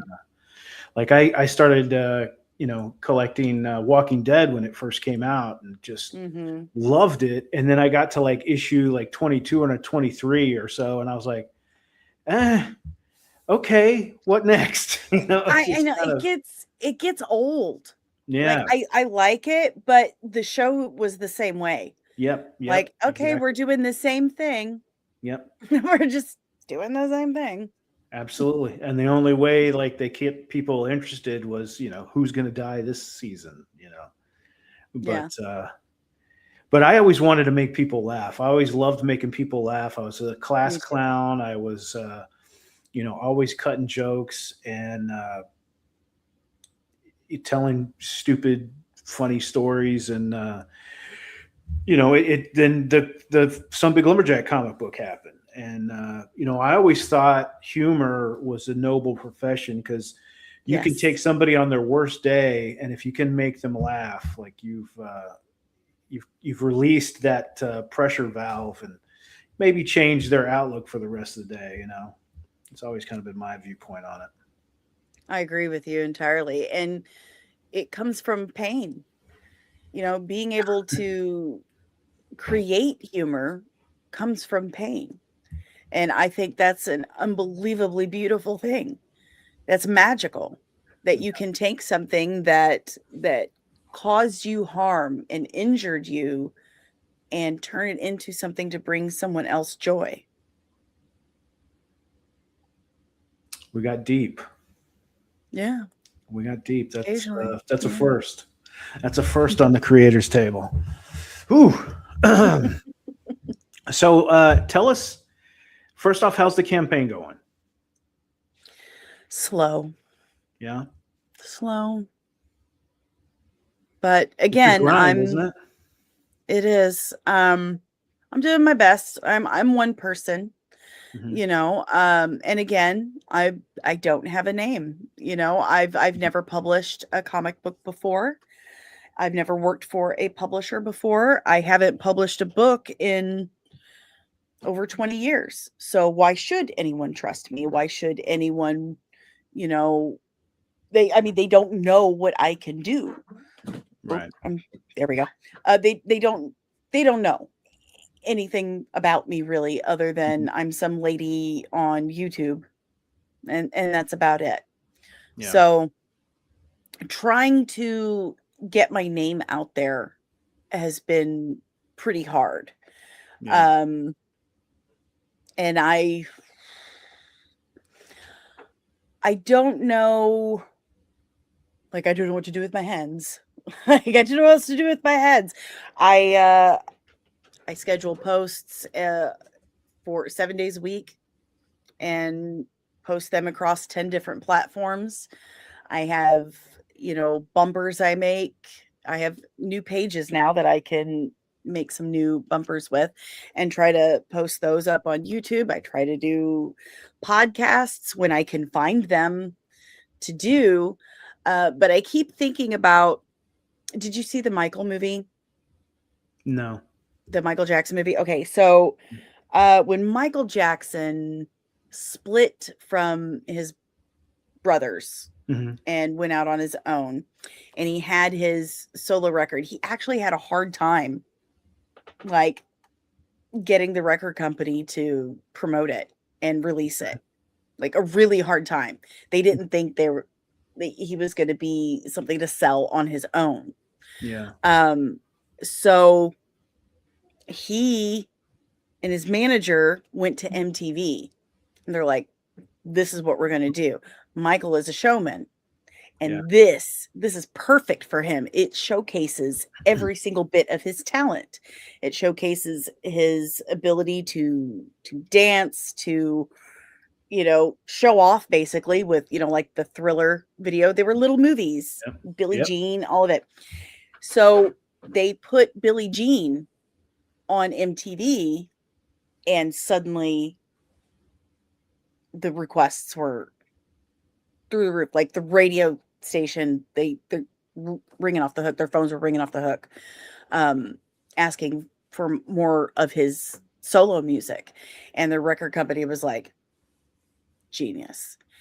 So my point is, I keep thinking like, well, what's my MTV?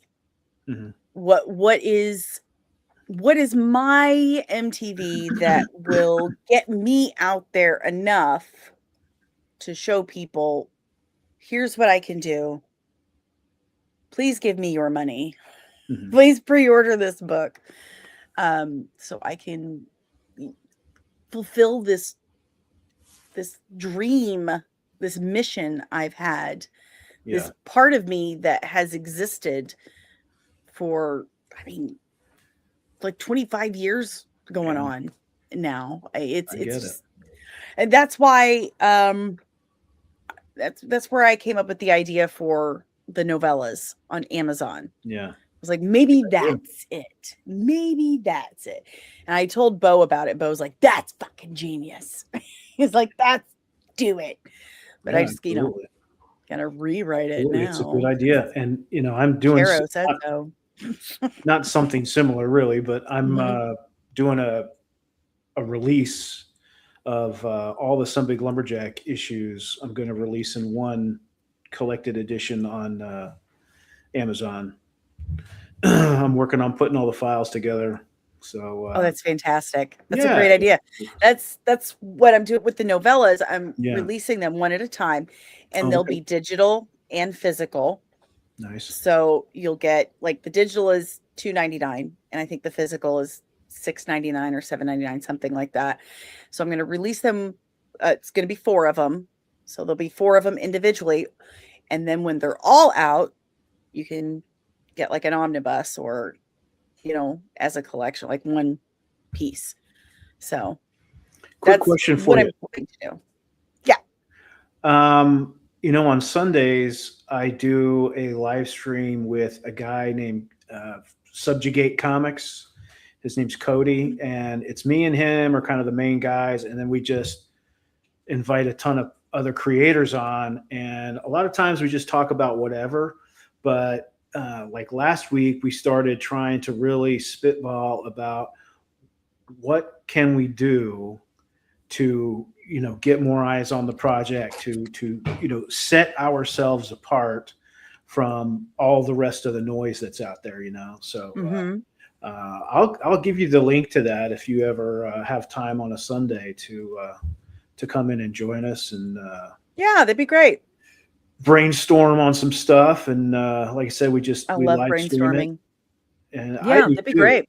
That's what I really want to do. There's one creator's name is Fabrizio Aiello, and he has a book called Horace H. Hoover, and it's a guy who is a paranormal detective, and it takes. Oh my God, I love it already. It takes place in the 1920s, and his head is a canister vacuum. And now I don't know if that's his head or if it's like a helmet he wears, but it is genius. He's got 4 issues out. He's got 4 issues out. And when he was crowdfunding it, the issue 4, I did the catch-up tier and I got all 4 issues because it was right up my alley. And, it's supernatural. It's Lovecraftian, but it's funny. It doesn't take itself too seriously. The character is charming as hell. His vernacular and the way he speaks is fantastic. And it's got heart like that. Like when I finished that issue 4, I was just like, I didn't see that coming. But he's got an issue 5 coming out, and then he's going to start another project. But he's got good ideas. He's another creator, smaller creator, who he's trying to think of the same thing too. Like how can we break through this wall of noise? Because there are so many campaigns out there. There are. It's all varying levels of quality. Yeah, and it's a double-edged sword because, back when I was trying to do this the first time, nothing like this existed. Mm-hmm. And it was an industry you could not break into. Mm-hmm. But now, I could publish a book if I want to, just by pressing a button. And I can control, I can be indie and be in control of my own work and retain all of my rights. And I could do it with my novellas, a novel. I can do it with the comic book, all of it. I can manage it all myself, but also so can anyone. Right. And that means that it's an oversaturated market. And also that means the audience, or the fan base, is a lot less mistrusting of newer people, especially. And I'm not trying to be that chick or whatever, but I mean, come on, look at me. I look like a mom. I do. I look like a mom. And I don't look like the type that's like, oh yeah, she's wrote a banger of a comic book. Yeah, that's her. It, I I just don't. So, like I said, normally when I tell people, yeah, I'm a writer, I wrote a comic book, they expect it to be some super girly, saccharine, whatever.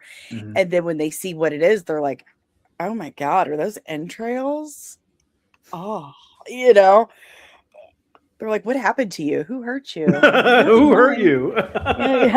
Yeah. So I get it. They don't know me, and I need to get people to get to know me. Right. And it's been a slog trying to find podcasts like, hey, can I come on your show? Like, hi, nice to meet you. Let me on your show. Yeah. It's just one of those things. It's part of the gig. Have you Doing reached my out best. to Bancroft? Have I done that yet? I don't think so. You should. I've gotten so busy. I'm writing it on the he's dry a good erase one. board because I K-pop, still she's have. another good one. That's a lady? There's a lady? Yeah. Yay. I like when I get to meet ladies. And she's K-pop. big time comic books. And she does support indies. Michael Bancroft is great. He freaking scared the hell out of me. So I will reach out to other creators. I'll reach out to other YouTubers, but I do it privately. I don't, there's only been like 2 or 3 people I've ever messaged publicly. And that's only because there's no private way to contact them that's publicly known. So yeah, I will contact them privately. I just feel that's the best way to handle it. But so I messaged him privately, and I was like, "Hey, Michael, I'd appreciate it if you would, if you have time, if you'd take a look at my campaign, and if you can give me some feedback, let me know what you think, improvements or not, whichever is great. If not, no big deal. I understand, you're busy." So then, like the next day, he goes, yeah, okay, so I'm doing a video on your campaign, and I'm going to air it tonight. And I was just like, what? Yeah. I was like, okay.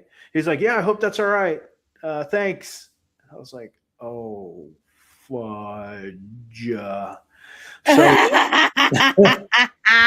Ralphied him. Yeah, right. So he went on there, and I'm not going to say he tore it apart. He gave me a ton of valid critique.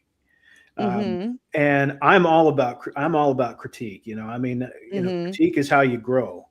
And he's like, I hope I didn't upset or whatever. And I was like, no, man, it was all great advice, and so I streamlined my campaign based on a lot of things that he had said. And you helped me with that too. Oh yeah. Oh, I know. Remember? You had some technical issues. Yeah, no, you helped me streamline my campaign. You were like, you need to streamline this. That was probably right after Michael told me. It might have been. But you did give me that advice, and I took it to heart, and I did that. Well, wait, I'm trying to think of, did I reach out? I must have reached out to you initially. I don't remember. I can't remember, but we did that. We both got on that. What was it? Bleeding Fool. Yeah, Did the Bleeding Fool. article. After we Yeah. started our campaigns. Yeah. So we started our campaigns about the same, similar, around the same time, and then we ended up in that thing at the same time. Mm-hmm. And that's from then on we've communicated back and forth a little bit here and there. Yeah. And, And you were like, "You're actually really nice." I'm like, "Thanks." Yeah. No one's ever told me that before. No, I'm writing that down. Cool. Thank you. I'm always worried that I'm gonna message somebody in a DM and they'll be like, "Bug off, creep." You know, I'm always expecting like something like that.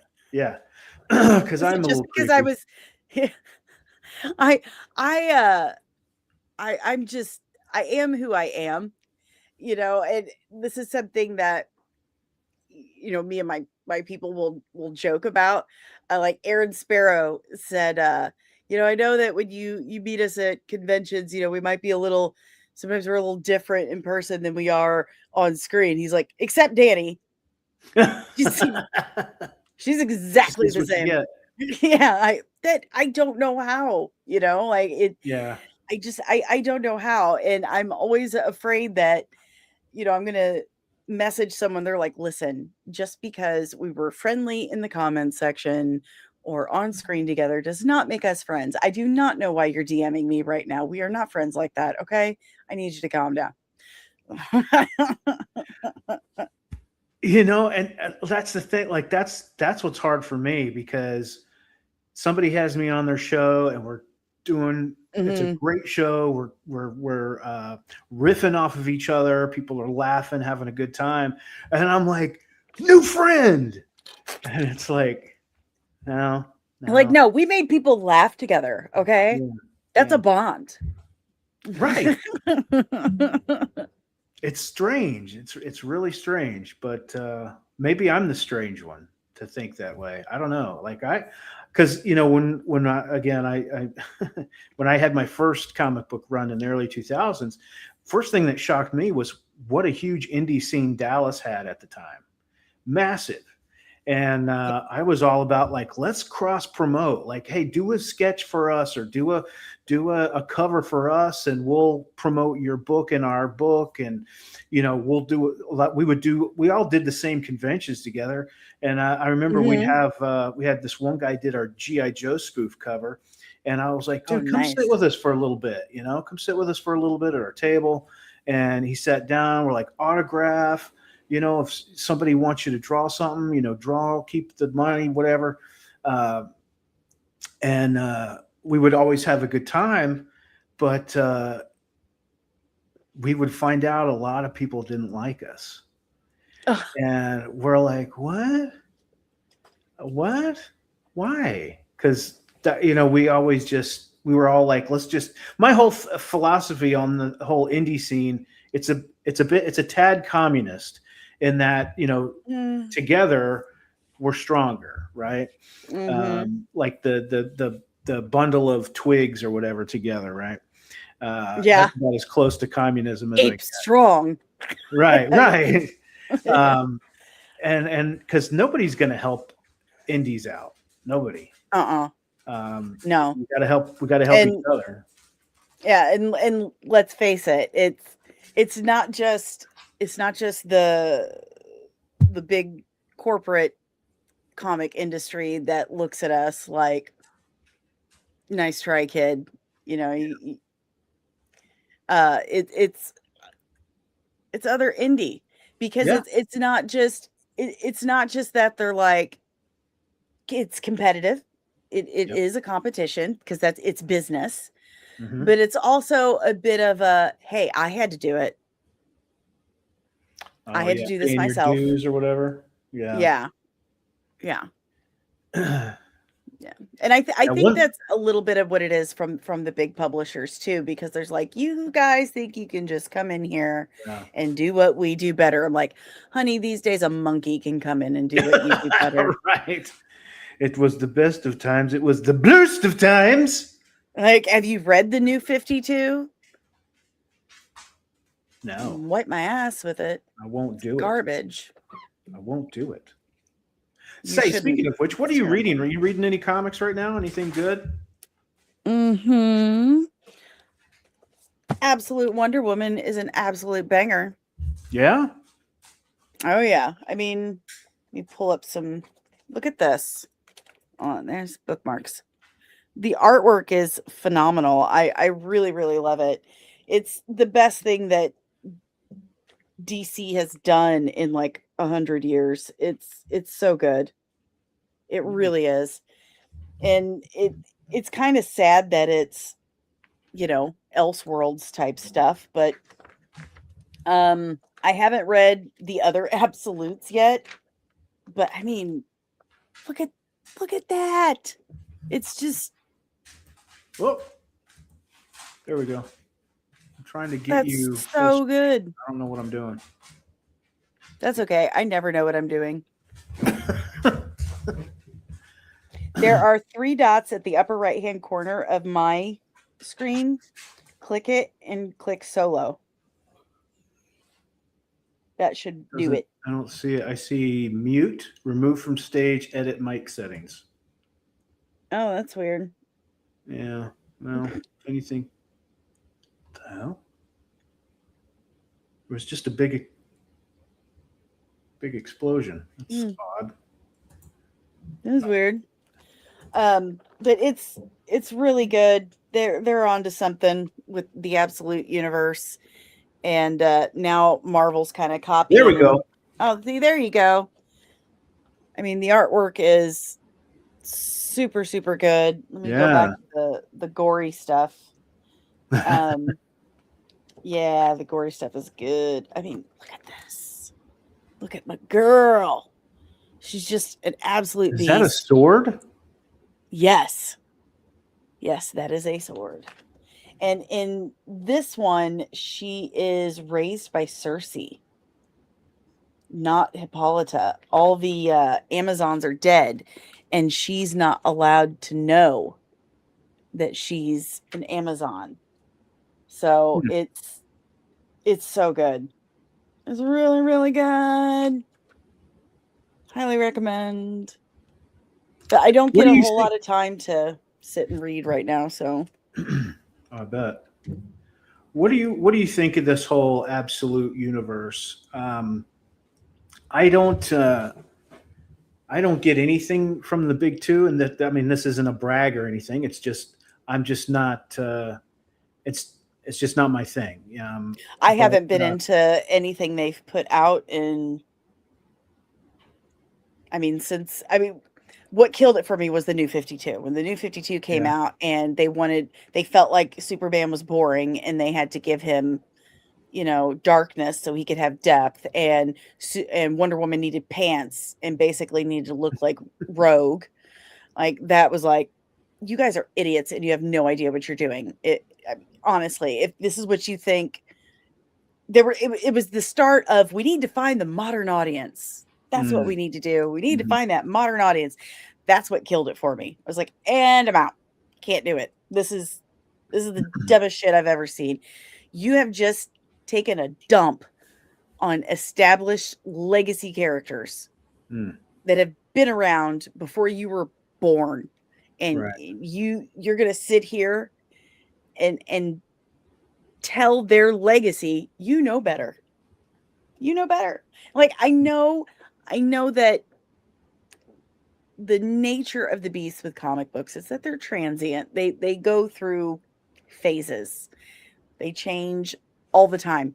But when you go and fundamentally change one of the founding, the first superheroes ever, the first comic books ever, that's just a bridge too far.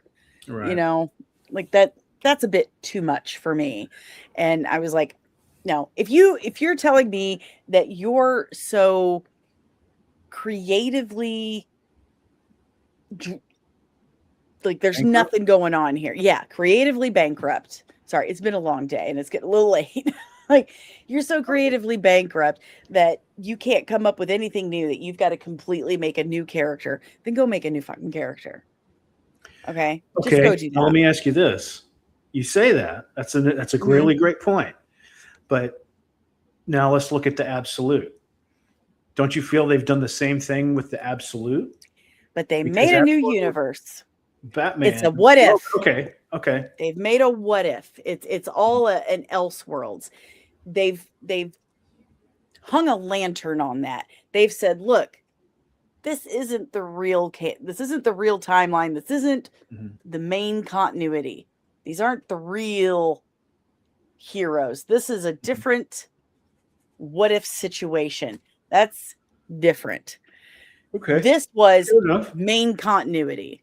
And they're like, your characters are boring. We're going to fix them. Who are you? Like, who are you to say Superman needs fixing? Yeah. Like, okay. Sure thing. Interesting. Well, I'll tell you, the thing I really have enjoyed reading, I'm loving anything Bad Idea puts out. I don't know if you're familiar with that publisher. They've just been knocking it out of the park. They had first thing I saw from them was a title called Planet Death, sci-fi. I've been told that it's kind of Warhammerish, which I know absolutely nothing about. Same. But it's fantastic. It gets right to the point. Save Now is another title of theirs. That's it's kind of a Justice League, and the main character is a time traveler. Oh, but check this out. So he can go back in time to any point he wants, but he can't go forward. He has to relive that amount of time. Wow. Yeah, I thought, well, what a great idea. That's a really good cost. They yes, exactly. And I mean, they I'm not spoiling anything there. That's no big secret, but it's a fantastic series. And I think issue 4 is coming out pretty soon. Vault Comics has been fantastic with the horror stuff. They have a book called Excommunicated. That's fantastic. I've heard of that. Very good. The best one for me is one called Nectar. And what I love is it's about these basically like vampire butterflies. And yeah, and it takes place like in the 1800s, and it combines that with the dancing plague. Are you familiar with that? The dancing plague? The dancing plague of yes. Medieval. I'm obsessed with medieval stuff. Oh, you and me both. So yeah, they use that in this. It happens in this little like island town, like in New England, and it is so good. And then Distillery Comics is another one that's been my favorite.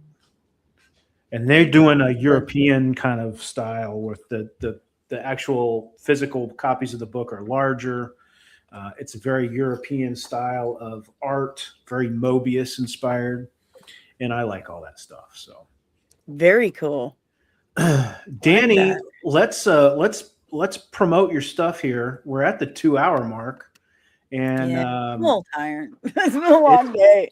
I bet you are. I'm tired as well, and but let's give you some spotlight here to talk about your project and your the other things you've got going on, like the novellas. So it's all you. Veiled Legacy Book 1 Midwest Gothic is live on Fund My Comic. It's about a rural Midwestern family's act of kindness turns into a supernatural home invasion, leaving Emma Hogan to survive the night alone while her twin brother Jimmy has to race against the clock to try and save his family from forces unknown before they are lost forever. It is non-stop action, suspense. We have vampires, family drama, gore. It's all there. I don't let up for a second. Not a panel is wasted. I promise you. It is my life's work at this point. It is, and it's my opening salvo is what it is. It is the first part of a 10-part series that I hope to accomplish, that I will accomplish. I must accomplish. And I see at least 2 more series for the Veiled Legacy comic books. There's Jimmy and Emma. That's one of my favorite pages. It's a transition back and forth. What's the trailer? You think we got time for the trailer? Yeah, go ahead. Play the bumper. Meet the family that's about to have the worst night of their lives. Emma, the hunter with the weaponized leg, Jimmy, the twin who just stormed out, and the thing that knocked on the door. Veiled Legacy Book 1 Midwest Gothic blends family drama, Buffy energy, and pure horror. Check the link below for the crowdfunding campaign. Be one of the first to read Book 1 Midwest Gothic. Which character are you most excited to see in live action? Comment below. Awesome. And that art is fantastic. Thank you. Evan is incredible. Him and Caro have worked together before many times. They have a comic series called Dirty Deeds. And that's where I found him. She suggested him.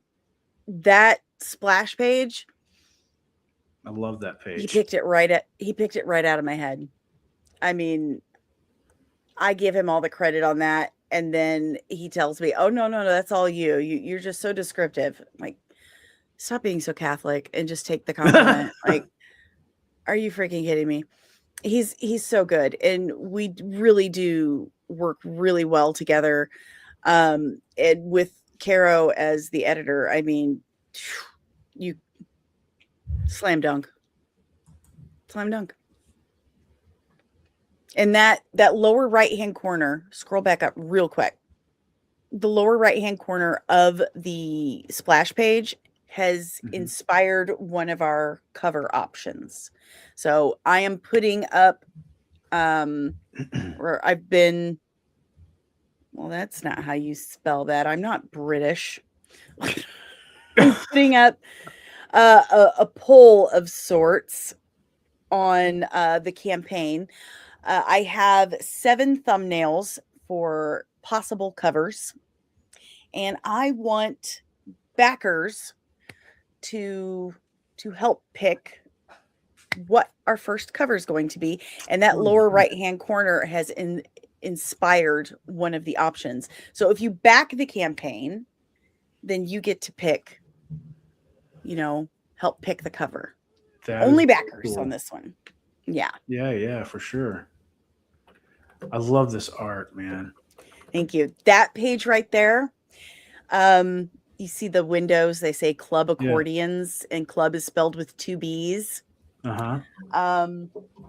My grandfather, you said your uncle was your father figure? Yeah. My grandfather was mine. That's him and I on the day I graduated high school. And about a month ago, he passed away. Aww. And he was so proud of me, so incredibly proud. He thought the comic book, me doing the comic book, he thought I was the bravest, smartest person in the whole wide world for doing this comic book. He's like, you see things you want to do, and you do it. I think that's so brave. And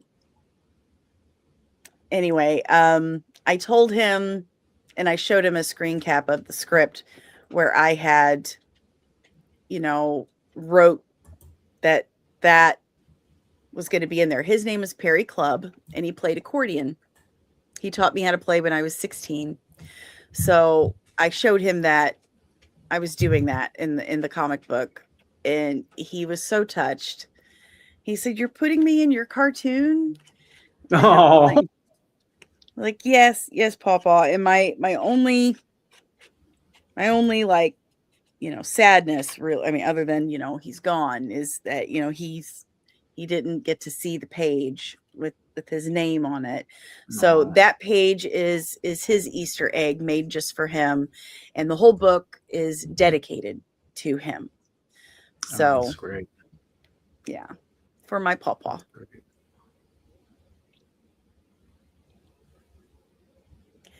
And the other good. pages, yeah. That one, though, that's one of the pages where I'm like, could there be more blood? Like, can we have some blood? And Evan's like, yep. Like, I know what you're gonna say. Yes, I can. But there are at the bottom, there's pages with oh yeah, that's the second panel. Oh, I like That's my this panel right screensaver. here. Yeah. Love you. that. That is that's my screen, my wallpaper on everything. Oh, that's a good one too. Yeah, he's so good. He's so good. He just really does a good job of moving the eye across the page. And this is all before lettering and special effects of, of course. Wow. So when are you expecting on releasing the novellas again? Soon. I got to do this rewrite. Okay. And as soon as I'm done with it, then I can publish those. I've got the cover and everything. So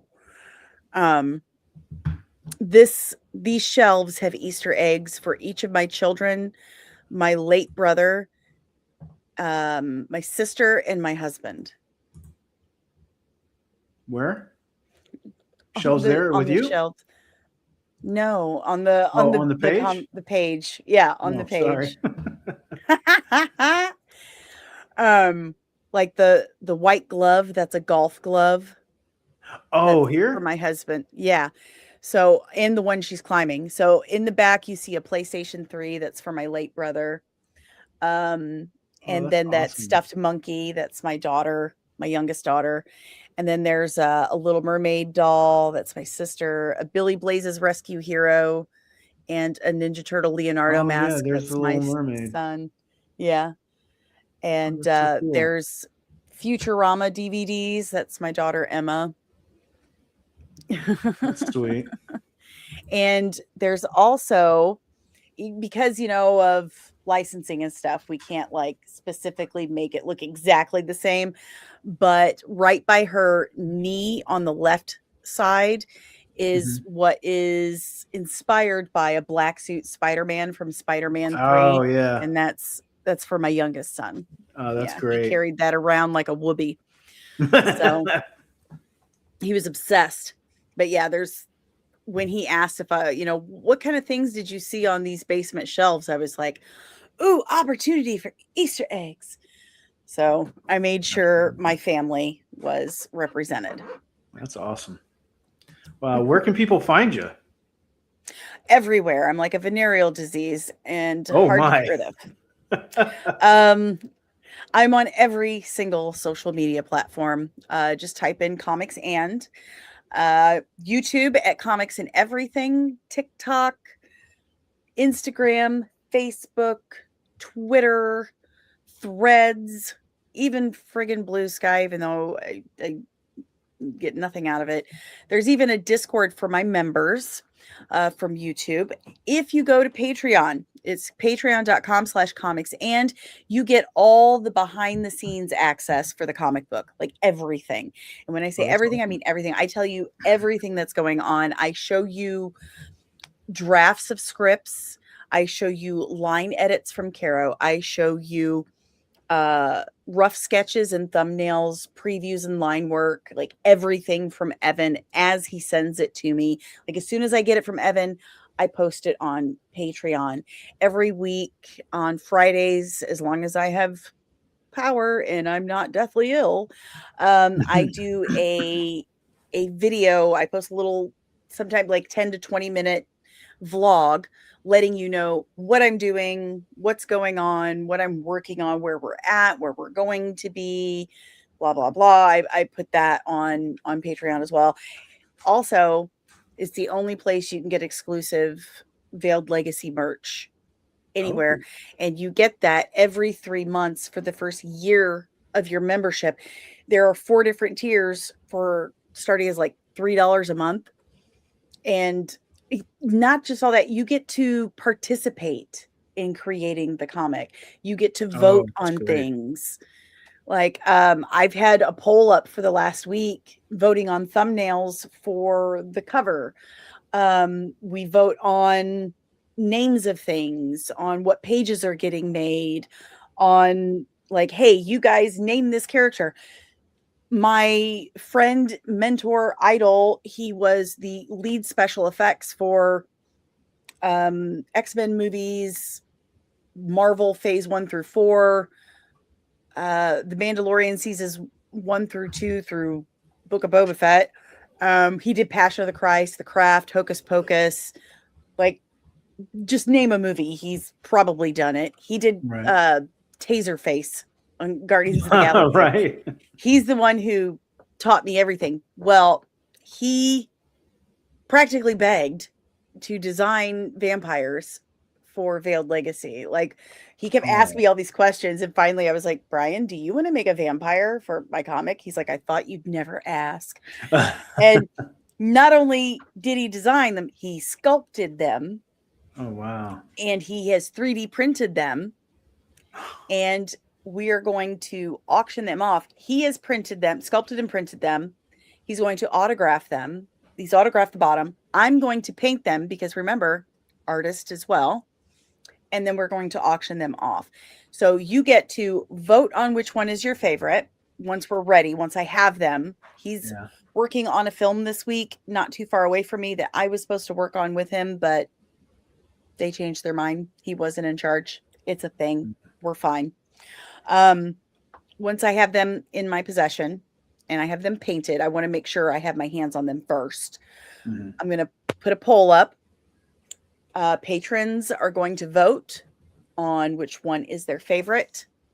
That one will be included in the comic book.